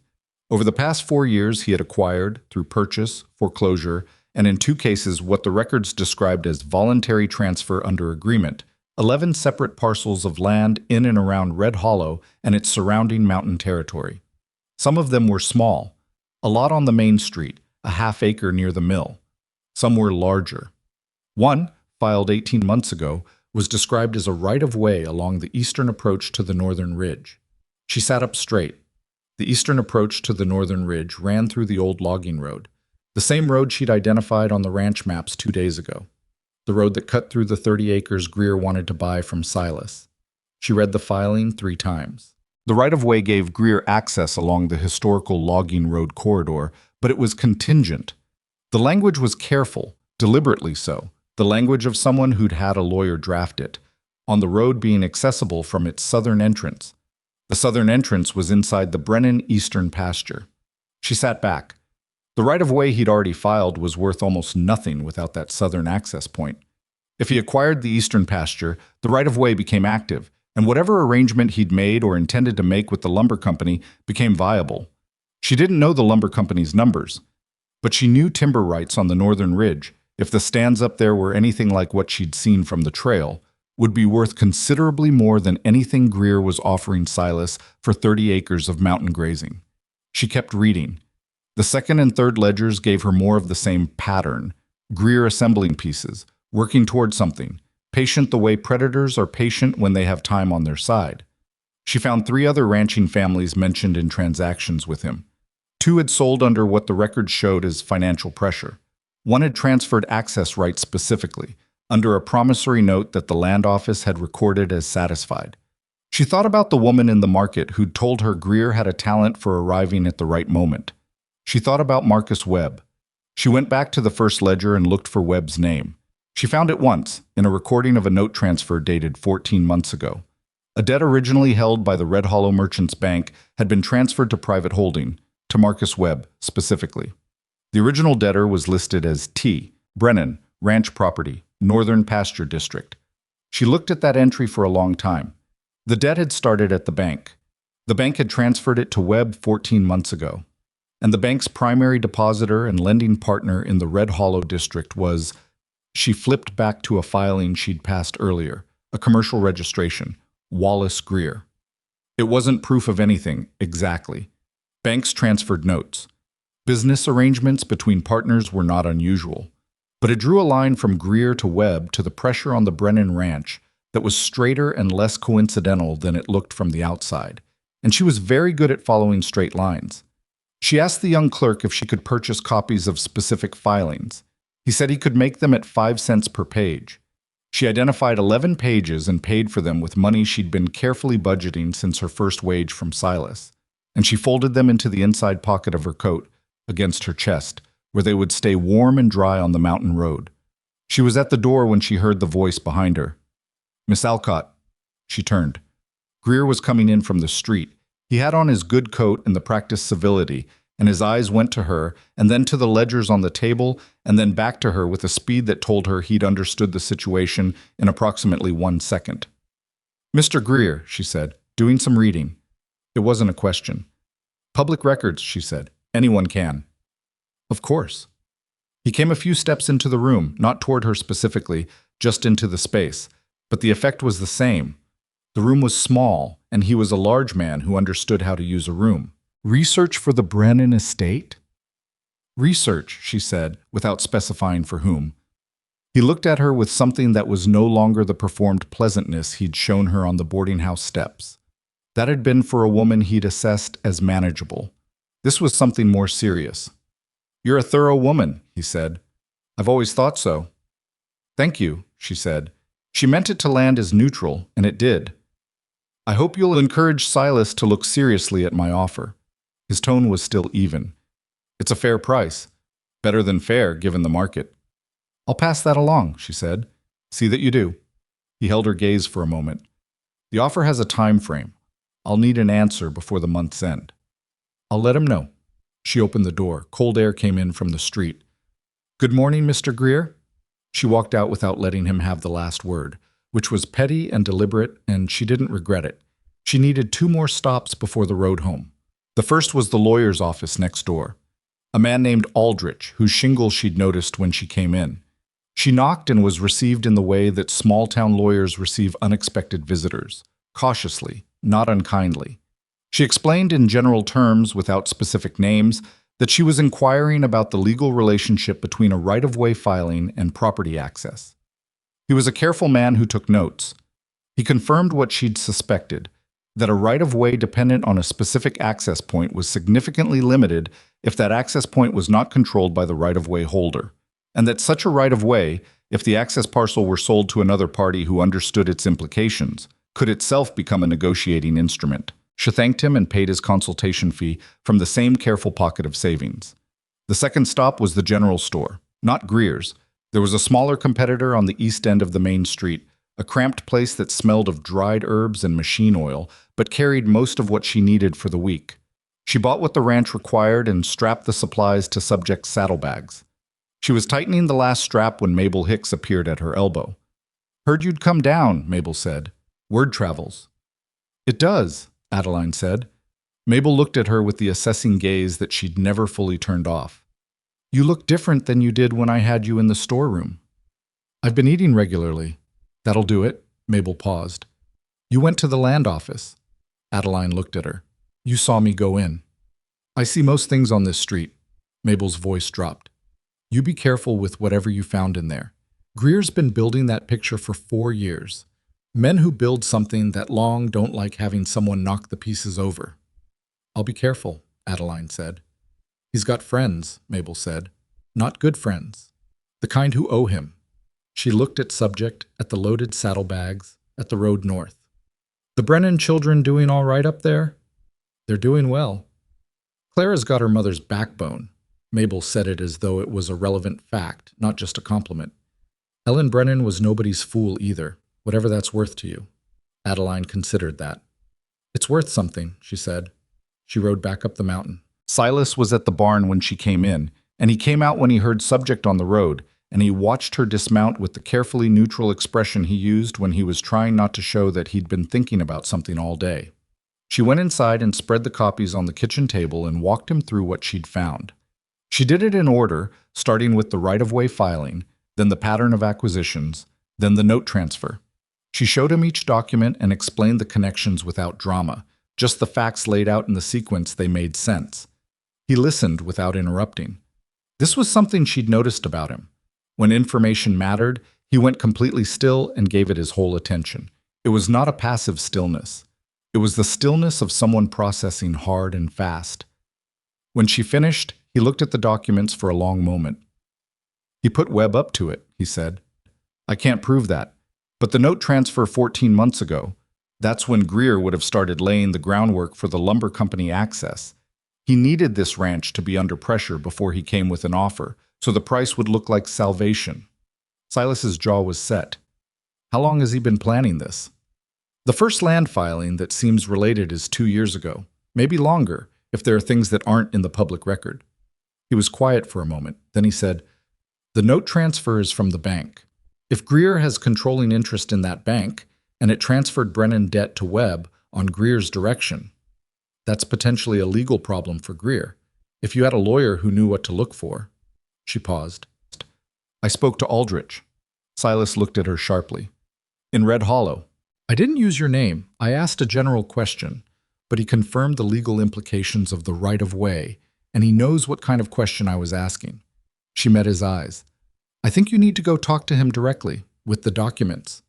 "That costs money." "Yes," she said. "It does." They looked at each other across the kitchen table. The problem was not theoretical, and they both knew it. A lawyer cost money they didn't have surplus of.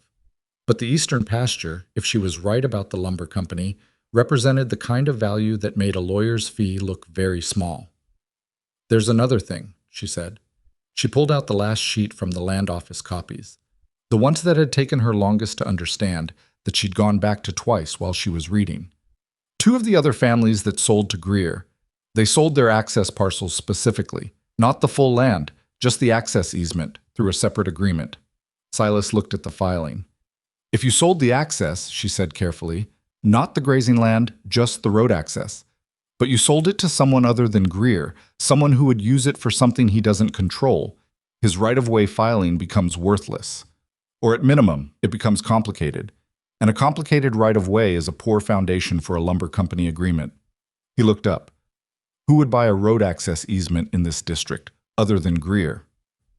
"The Henderson Ranch is north of you," she said. "They'd benefit from a mountain road access that doesn't run through town. And the Henderson family is not a friend of Greer's. I heard that from Mabel." Silas was very still. "You've been thinking about this all the way up the mountain." "I've been thinking about it since I left the land office." He looked at the documents again, then at her. "You went down there to find something to use, not just to understand the situation." "Yes," she said. She didn't soften it. "I went down there to find a way to protect what you have." I don't apologize for that." He looked at her for a long time. There was a different quality to the way he looked at her than there had been even a week ago. She'd been aware of it building, in the kitchen that morning after the storm, in the study with the range maps, in the 100 small moments of working alongside someone long enough that you stop being careful around them in the same way. She was aware of it now with a clarity that was, if she was honest with herself, not entirely comfortable. She looked back at the documents. "You should think it through," she said. "I'm not telling you what to do with your ranch. I'm telling you what I've found." "I know," he said. His voice had a quality she didn't analyze. Clara appeared in the kitchen doorway because Clara had a radar for significant conversations that she had apparently inherited along with her mother's amber eyes. "Is it bad?" Clara asked. "It's complicated," Silas said, "but maybe less bad than it looked." Clara looked at the papers on the table. She looked at Adeline. "You fixed it." "We're working on it," Adeline said. "But you went and figured it out," Clara said, with a directness that had no manipulation in it, just the flat fact of what she'd observed. "You figured out what Greer was doing." "Found the pieces," Adeline said. "Your father's going to decide what to do with them." Silas was quiet, looking at the table. Eli thundered down the stairs at that point with the news that Biscuit had gotten into the pantry and knocked over the jar of dried beans, and they were everywhere, which redirected the conversation entirely and required Silas's presence and produced from Eli a spirited defense of Biscuit's character that went on for some time. In the shift of that, the documents were folded and set aside for later. But Adeline noticed, when Silas came back through the kitchen an hour later, that he picked them up from where she'd left them and carried them to the study. And when she walked past the study door that evening, the lamp was lit inside. He worked in there for most of the night. She knew because she heard the lamp when she got up for water sometime past midnight, saw the line of light under the door. She didn't knock. She went back to bed. In the morning, he told her he was going to ride to the Henderson place. "Today?" she said. "Before the next weather comes." He was drinking coffee, already in his riding coat. "If Jim Henderson's interested in an access easement, even at a low price, it changes what I can tell Greer and what I can tell Webb." "What are you going to tell Webb?" He looked at her over the coffee cup. "I'm going to tell him I know how the note transfer happened, and that I intend to have a lawyer look at it." He paused. "And I'm going to ask him whether he wants to be on the wrong side of that conversation when it gets to the county seat." She thought about this. "That's a risk." "Yes," he said. "But Webb's a businessman. He wants money, not legal trouble." He set down the cup. "You said men with leverage aren't usually looking for default. You were right about that once." She held his gaze. "I was guessing once.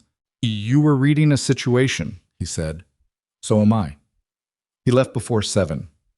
Clara managed the morning without being asked to, which she did with the quiet efficiency of a girl who had been managing mornings for 3 years and didn't need instruction. Eli asked where his father was and was told and accepted it with the trust of a child who has learned that his father comes back. That morning was ordinary in the way that mornings are when something significant is happening somewhere else. Adeline put up the last of the winter preserves, things she'd been meaning to finish. A batch of pickled turnips, the remainder of the dried apple slices. She repaired a section of the kitchen curtain that had been pulling from its rod for weeks. She went through the household ledger and updated the accounts. Clara sat at the table and did her schoolwork for a while, then helped with the preserves without being asked, standing at the stove with the same stance she'd had during the apple butter. Careful, focused, not making conversation unless there was something to say. At one point, Clara said, without looking up from the jar she was sealing, "My mother used to say that the hardest part of any problem wasn't solving it. It was seeing it clearly first." Adeline looked at her. "She sounds like she was a practical woman." "She was," Clara said. She wasn't soft about things. She was kind, but she wasn't soft." A pause. "She would have liked you." The directness of it stopped Adeline for a moment. Not the compliment itself, the certainty behind it. Clara was not a girl who said things for effect. When she offered something, it was because she had decided it was true. "Thank you," Adeline said. She said it simply because that was what it deserved. Clara sealed the jar. She didn't add anything. Neither did Adeline. Silas came back in the late afternoon before the light went. He came in fast, which he didn't usually do. He was a deliberate man, and he moved deliberately. and he came straight to the kitchen where Adeline was starting supper. Henderson agreed, he said. She turned from the stove. He's been wanting road access that doesn't go through Greer's toll arrangement on the South Pass for 2 years. Silas came to the table and sat down, and she could see the adrenaline still in him. The controlled kind, the kind that looks like stillness, but isn't. He'll take the access easement, small payment, enough to count against the web note. He looked at her. And it removes the access point Greer needs. His right-of-way becomes unworkable. What does Greer do when he finds out? He comes back with a different offer, probably, or he tries to acquire the Henderson access in turn, which Jim says he's welcome to try. Jim Henderson and Greer have a history I won't go into. He said it with the particular brevity of someone describing a very long story they don't want to tell right now. And Webb? I sent a letter from Henderson's place. It goes down with tomorrow's mail. He paused. Aldrich will see it before Webb does. Jim recommended him. He says Aldrich is honest and doesn't owe Greer anything, which apparently is not as easy to find in this town as it should be. She thought about this. She thought about the shape of it. Not resolved, not clean, not finished, but different. The pressure was different now. Greer had been working from a position of information advantage, and that advantage was gone. It's not over, she said. It wasn't a question. No, he said. Men like Greer don't stop, but they redirect. He'll look for another angle. He looked at her steadily. We'll have to keep watching. She heard the we the same way she'd heard it from Clara.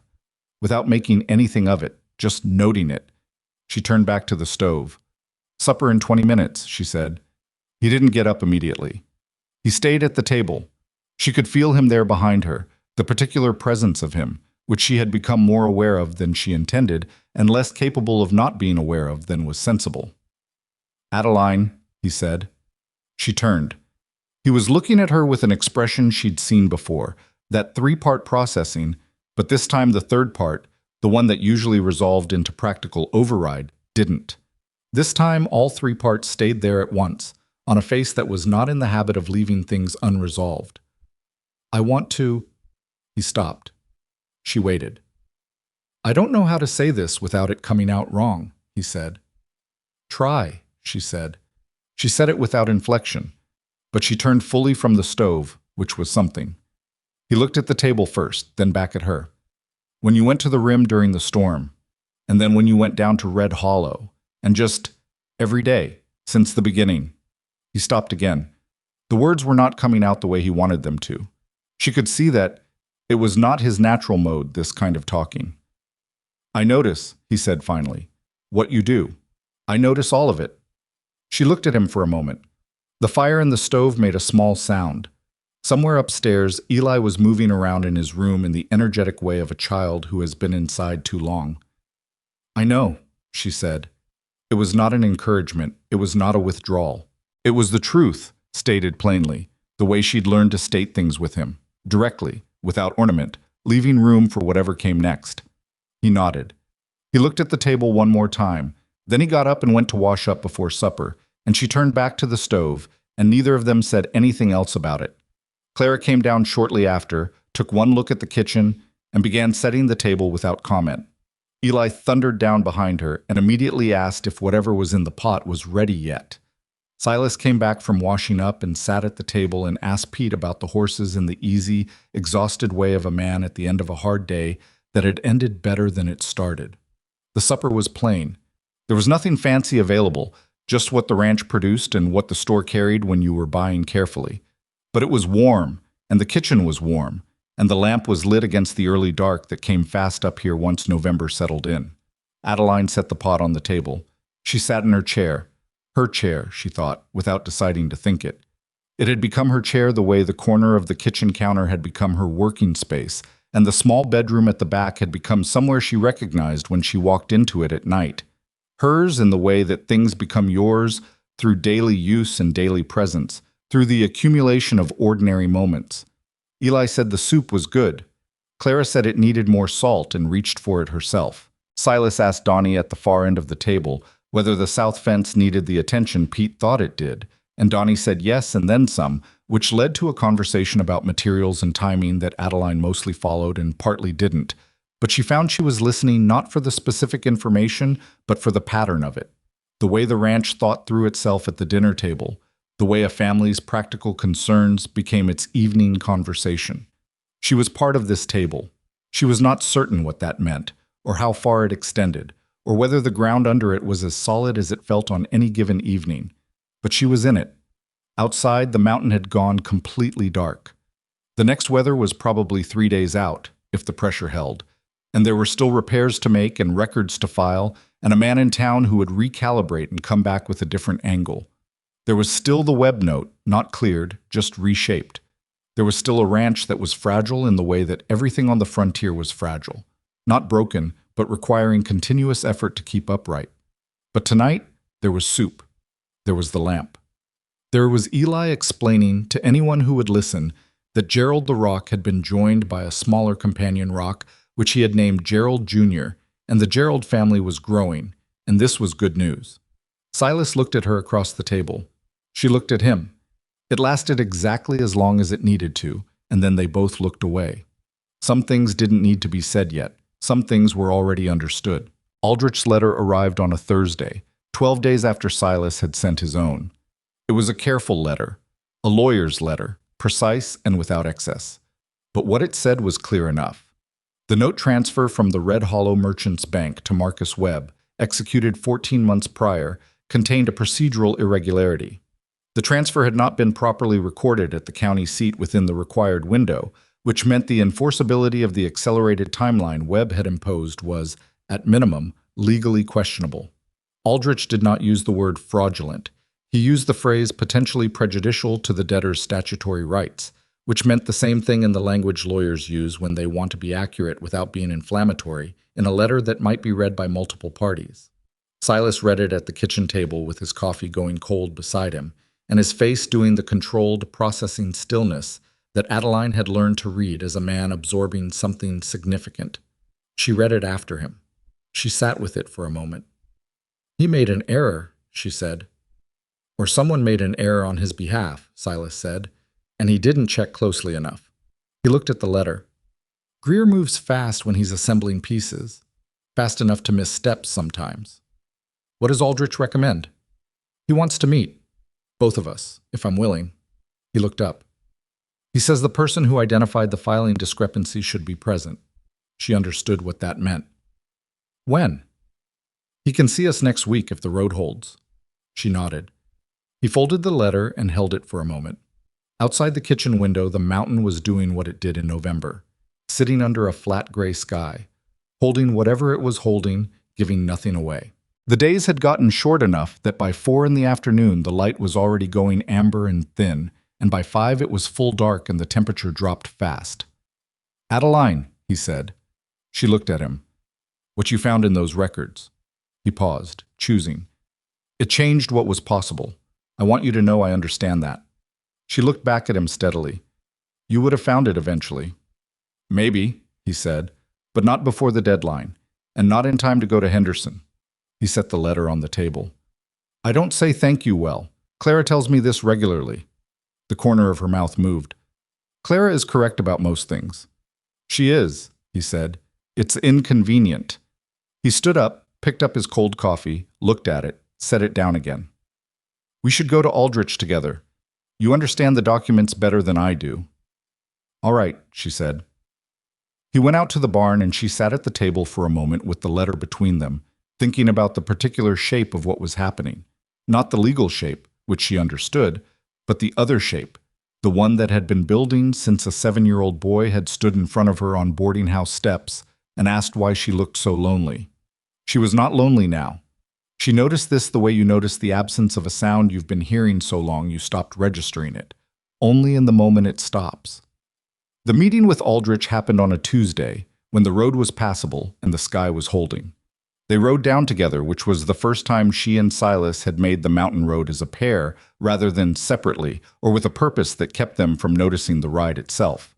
He didn't talk much, which she'd come to understand was not unfriendliness, but concentration. He was a man who thought ahead of himself, always running the next hour or the next decision in the background while the present moment moved around him. She thought too. But she was also aware of the road, of the aspens that had lost the last of their gold and were bare now, of the way the mountain looked in late November stripped of its summer softness, all exposed rock and dark pine, and the particular brutal honesty of a landscape that is not trying to be beautiful. She had come to love it. She noticed this also. Aldrich's office was warm and smelled of paper and old wood, and the particular mustiness of a working legal practice in a building that was older than it looked. He was a compact man in his 60s with the careful eyes of someone who spent his professional life reading what people didn't say, and he shook Adeline's hand without ceremony, which she appreciated. He had done further research since his letter. He spread 3 documents on his desk and walked them through what he'd found. The procedural irregularity in the note transfer was real and significant. More significantly, Aldrich had sent an inquiry to the county seat and received a reply that indicated the bank transfer had been flagged internally at the time, but processed anyway. A notation in a secondary record that suggested the irregularity had been known and overridden. That was a different matter than a clerical error. That was potentially deliberate. The bank officer who authorized the transfer, Aldrich said, retired to Denver 8 months ago, comfortably. He said comfortably the way lawyers say things when they are implying something they cannot yet prove. I have a colleague in Denver who can make inquiries. Silas looked at the documents. What does this mean for the note? It means Webb's enforcement position is significantly weakened. If he presses the original timeline in court, he opens the transfer to examination. I doubt he wants that. Aldrich paused. I expect, if approached correctly, he would prefer to renegotiate on terms that don't invite scrutiny. And Greer? Aldrich looked at him over his spectacles. Mr. Greer is a separate matter. His right-of-way filing is a legal document, properly executed. The access arrangement with the Henderson Ranch is also legal. He has no grounds to challenge it. A pause. However, his pattern of acquisitions, viewed in sequence, tells a story that I think would be of interest to certain parties, including the lumber company he's been corresponding with. Adeline looked up. You know about the lumber company. I made inquiries, Aldrich said mildly. The company is real. The interest in the Northern Ridge is real, and they have, I understand, been dealing with Greer under the assumption that he controls the access road. He set down his pen. They do not yet know that he does not. The 3 of them sat with that for a moment. If the lumber company knows Greer's access position is unworkable, Adeline said slowly, they'd need to find another arrangement. They would, Aldrich agreed. The Henderson Road access, through the easement, would become considerably more valuable than the small payment Mr. Henderson accepted for it, Aldrich said. He said it without inflection, but there was something in his expression that was the legal equivalent of satisfaction. Silas looked at Adeline. She looked at him. How do we contact the lumber company? Silas said to Aldrich. I've taken the liberty, Aldrich said, of drafting a preliminary letter. He produced it from a folder. I would need your authorization, of course, and your signature, and if Miss Alcott is willing, her account of the document research, which I would formalize as an affidavit. Adeline looked at the draft letter. It was careful and precise, and it laid out, without accusations it couldn't support, the factual status of the road access in the district. It named the Henderson easement. It named the right-of-way filing and its limitations. It offered the Brennan Ranch as an interested party in any access discussion, given the ranch's position in the relevant territory. She read it twice. This is good, she said. I've been doing this for 30 years, Aldrich said with a dryness that was, she realized, his version of humor. She signed the affidavit. Silas signed the letter. They rode back up the mountain in the thin afternoon light, and Silas was quieter than usual even for him, which she gave him room for. Halfway up, he said without preamble, if this works, the lumber company arrangement, the access easement becomes worth real money. Henderson gets his share. But the road runs through land I still own. Yes, she said. That changes the debt picture considerably. It does, she said. He was quiet again for a while. The horses moved through the bare aspens. The air was sharp and clean, the way mountain air in November is sharp and clean, like breathing something that has not been breathed before. I've been thinking, he said. She waited. About what I said in the kitchen, that I notice what you do. He was looking at the road ahead of him, not at her. I said it badly. You said it clearly enough, she said. I meant more than I said. She looked at the road too. I know, she said. I don't know how to. He stopped. Ellen and I grew up together. I didn't have to. There was never a conversation like this one. It just was. He paused. I don't know how to do this where it starts in the middle. She thought about that, about starting in the middle, about arriving in a life that was already built, already shaped by its losses, and finding your way into the architecture of it from the outside. It was not romantic. It was not a simple thing. It was, in fact, the hardest version of this kind of beginning, because everything was already complicated before you arrived, and it remained complicated, and you had to decide whether the complication was something you were willing to live inside. She had decided. She was aware of having decided, not in a single moment, but across 10 weeks of daily accumulation, the way a decision sometimes makes itself while you're busy with something else. You have 2 children, she said, and a ranch with problems that aren't all solved yet, and you are not an easy man. She said this last part without apology because it was true, and he knew it was true. And I am a woman who arrived here with 11 cents and a bag and a dead end, and I don't have anything to offer that's uncomplicated. He looked at her then, finally. I'm not asking for uncomplicated. She held his gaze. The horses moved under them. I know, she said again, but differently. They came up over the last rise, and the ranch house appeared on the slope. Timber and stone, wide porch, the lamp already lit in the kitchen window because Clara lit it in the late afternoon without being asked, because Clara paid attention. Smoke from the chimney. The particular settled look of a place that is lived in and tended. She looked at it. She thought about the woman who had sat on the boarding house steps with 11 cents and said, I have no family left to a child she'd never met. And she thought about the distance between that woman and the woman now on horseback on the mountain road.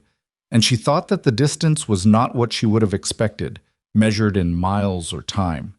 It was measured in something else. In work, maybe. In the specific willingness to stay in a place long enough for it to become yours. He said, Funny thing. She looked at him. My children need a mother.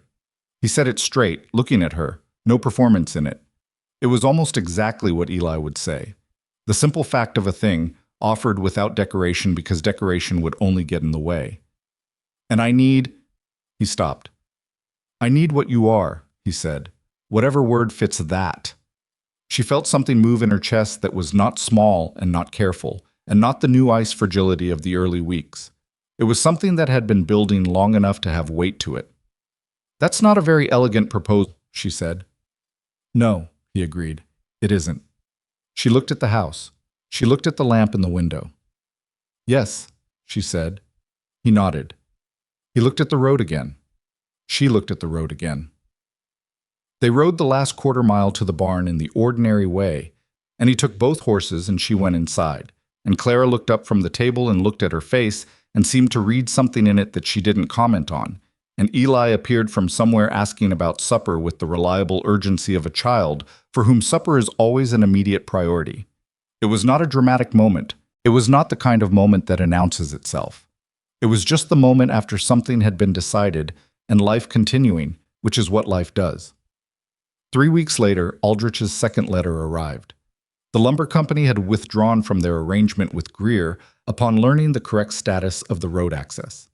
They had opened direct conversation with the Henderson Ranch regarding the easement, and the Henderson Ranch had subsequently opened conversation with Silas about a joint access arrangement that would bring road improvements the lumber company would partially fund.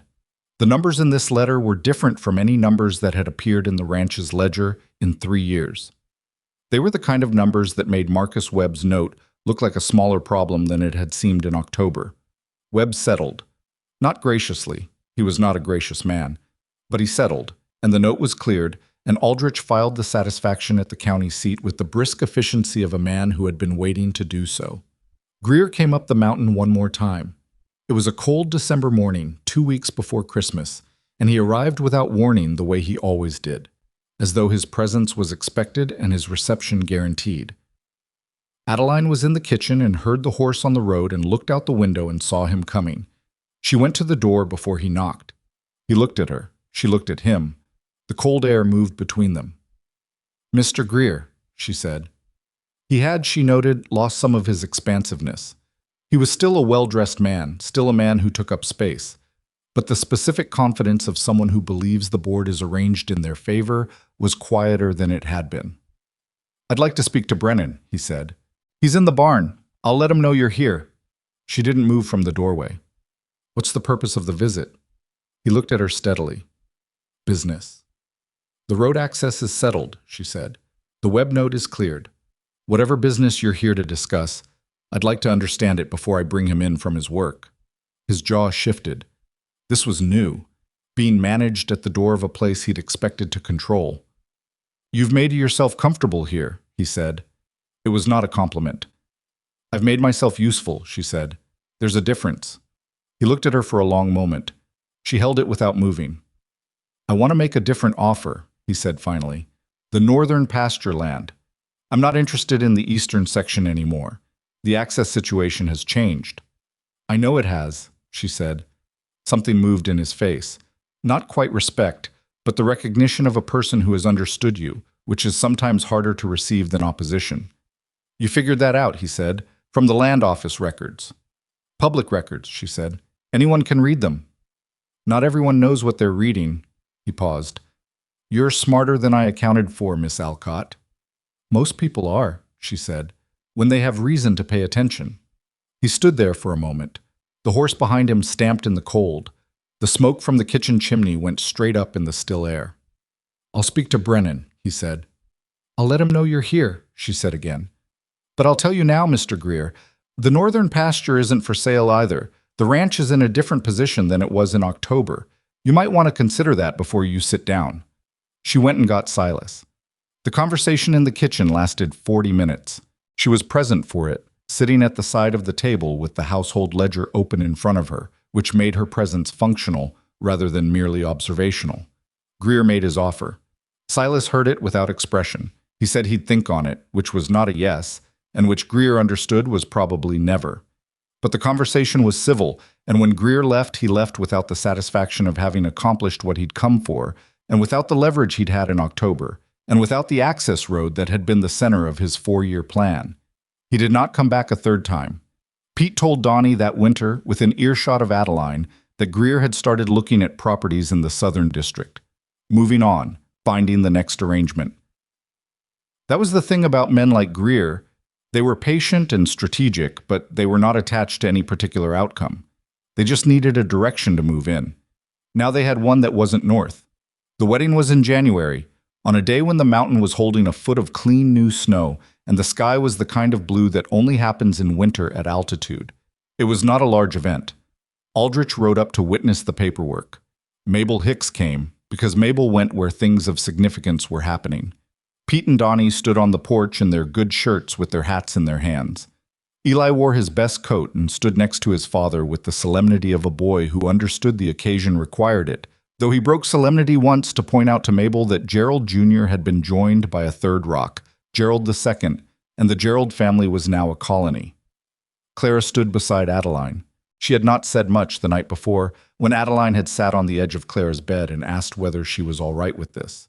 Clara had been quiet for a moment. Then she'd said, "Are you going to leave?" "No," Adeline said. "If things got hard. If it got really hard." "No," Adeline said again. She said it the same way she'd said, "That's the plan," when Clara had told her to come back from the storm. Like a fact. Like a thing that was already decided and didn't require further deciding. Clara had looked at her hands. "My mother would have wanted someone like you," she said. "Not someone exactly like you, just someone who would stay." Adeline had stayed sitting on the edge of the bed for a while after that, not saying anything, because there was nothing to say that was better than what Clara had already said. At the wedding, Clara stood beside her and was straight-backed and composed, and her amber eyes were bright in the cold air, and when Aldrich finished the words that made the thing official, she took Adeline's hand briefly and held it and let go, which was, from Clara, everything. Silas looked at her, Adeline, his wife now, in the January cold on the mountain, and said, "I still don't say things well." "I know," she said, "but I mean them." "I know that too," she said. He almost smiled. It was the almost smile she'd been watching him almost do for months, and it occurred to her that she might spend years learning the full geography of what that face could do. It was not an unpleasant prospect, Spring came the way it always came at that altitude, slowly, reluctantly, then all at once. The snow retreated up the slopes through March, and by April, the lower pastures were showing green, and by May, the kitchen garden was in, and the apple tree at the edge of the east pasture had come into blossom, the one Ellen Brennan had planted, the one Silas had stripped of its apples in September and forgotten about, and then remembered. Adeline stood under it one morning in early May and looked at the blossoms. They were nothing remarkable, small, white, the ordinary blossom of an ordinary apple tree, but they had come back, as they do every year, indifferent to the difficulty of the year before them. She thought about what it meant to be rooted somewhere. She had not been rooted anywhere since she was 9 years old, and her father's store was still standing, and her mother was still alive, and the world had a shape she understood. The years between then and Red Hollow had been years of moving, of adapting, of learning to hold everything lightly because nothing stayed. She had gotten very good at holding things lightly. It had kept her intact through a great deal. She was not holding things lightly now, and she was finding that the weight of it, of this house, these children, this man, this mountain, was not the burden she'd always assumed permanence would be. It was more like ballast, the kind of weight that keeps a vessel from being thrown by the waves. She had arrived in Red Hollow with one bag and nowhere to go, and she had said to a child she'd never met that she had no family left, and she had said it believing it was true. She knew now that it had been true in that moment, and she knew that true things can change. Not by accident. That was the part people sometimes got wrong, the part she'd gotten wrong herself for a long time. They don't change by wishing or by waiting. They change by the accumulation of daily choices, small ones, the choice to stay when leaving is possible, the choice to do the work that needs doing without waiting to be asked, the choice to open the land office ledger and follow the lines until you understand what you're looking at. She thought about what Mabel had said to her before she left the laundry. Don't make it harder. She had not made it harder. She had made it incrementally less hard. That was not a small thing. On the frontier, on the mountain, in any life, making things less hard for the people around you, consistently, over time, without requiring acknowledgement, that was the actual work. The rest of it was weather. Eli appeared from around the side of the barn with a jar in his hands that he was presenting to her as though it contained something of enormous significance. I found a beetle, he said. It's very shiny. I want to keep it. She looked at the jar. The beetle was, indeed, shiny, green-black, catching the morning light. What does it eat? She asked. Eli considered this. I don't know. Then we need to find out before we decide whether to keep it, she said. Otherwise, we're responsible for a beetle we can't feed. Eli took this seriously. How do we find out? We ask Pete, she said. He knows most things about insects, and if Pete doesn't know, we look it up. Eli turned and ran toward the barn, jar in hand, with the determined velocity of a child with a mission. She watched him go. Clara came out of the house behind her carrying 2 cups of coffee. She'd taken to making it in the mornings, a practice that had started without announcement and continued without comment, which was Clara's way of doing most things that mattered. She handed one to Adeline and stood beside her under the apple tree. He's going to try to keep the beetle, Clara said. I know, Adeline said. Papa's going to say no.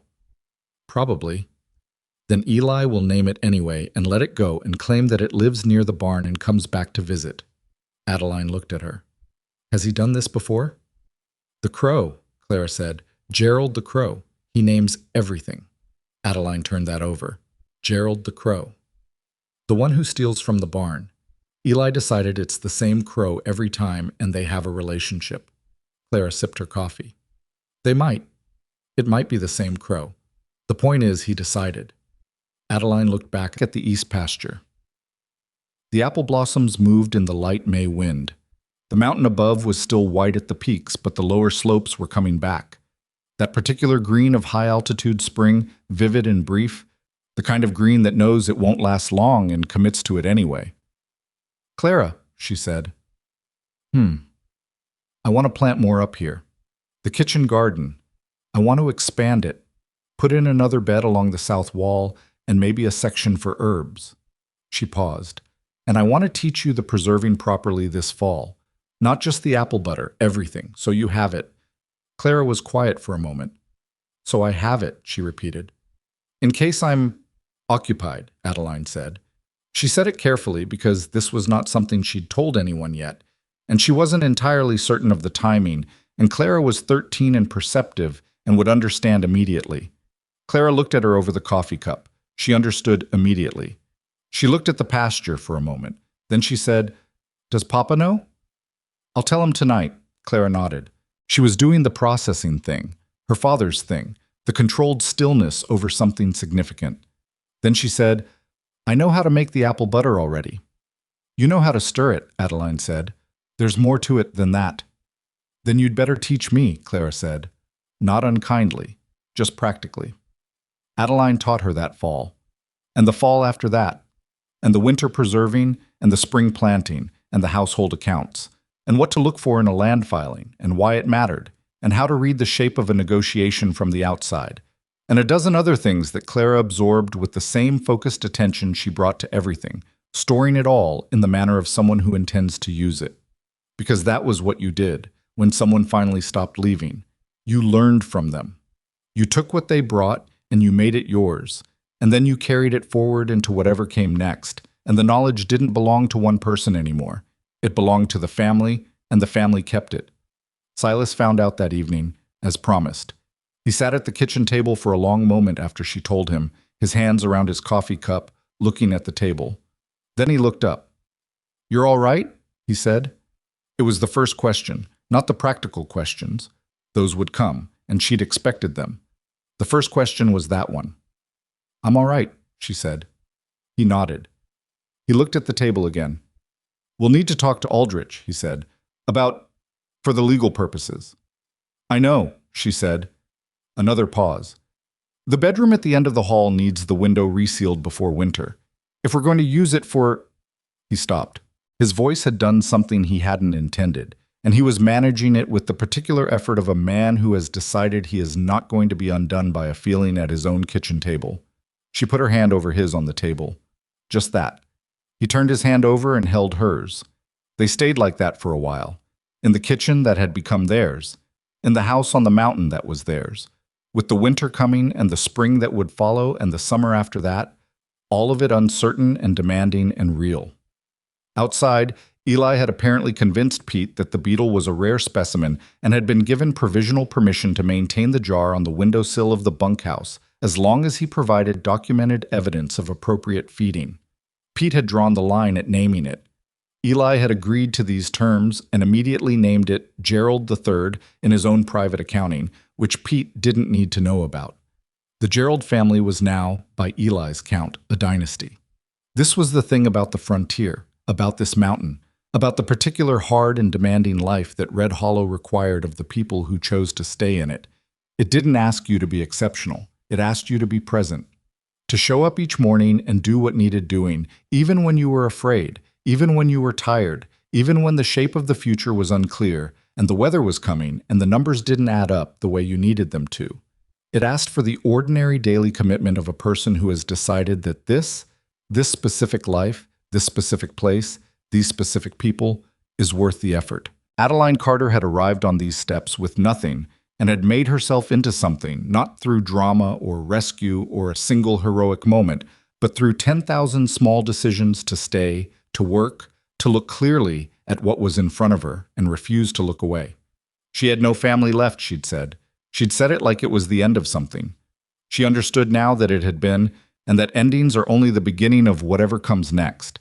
If you're willing to wait, if you're willing to work, if you're willing to open the door when a 7-year-old boy stands in front of you with an honest question and you answer him honestly and let the truth of your own life, spoken plainly to a child, become the thing that changes everything.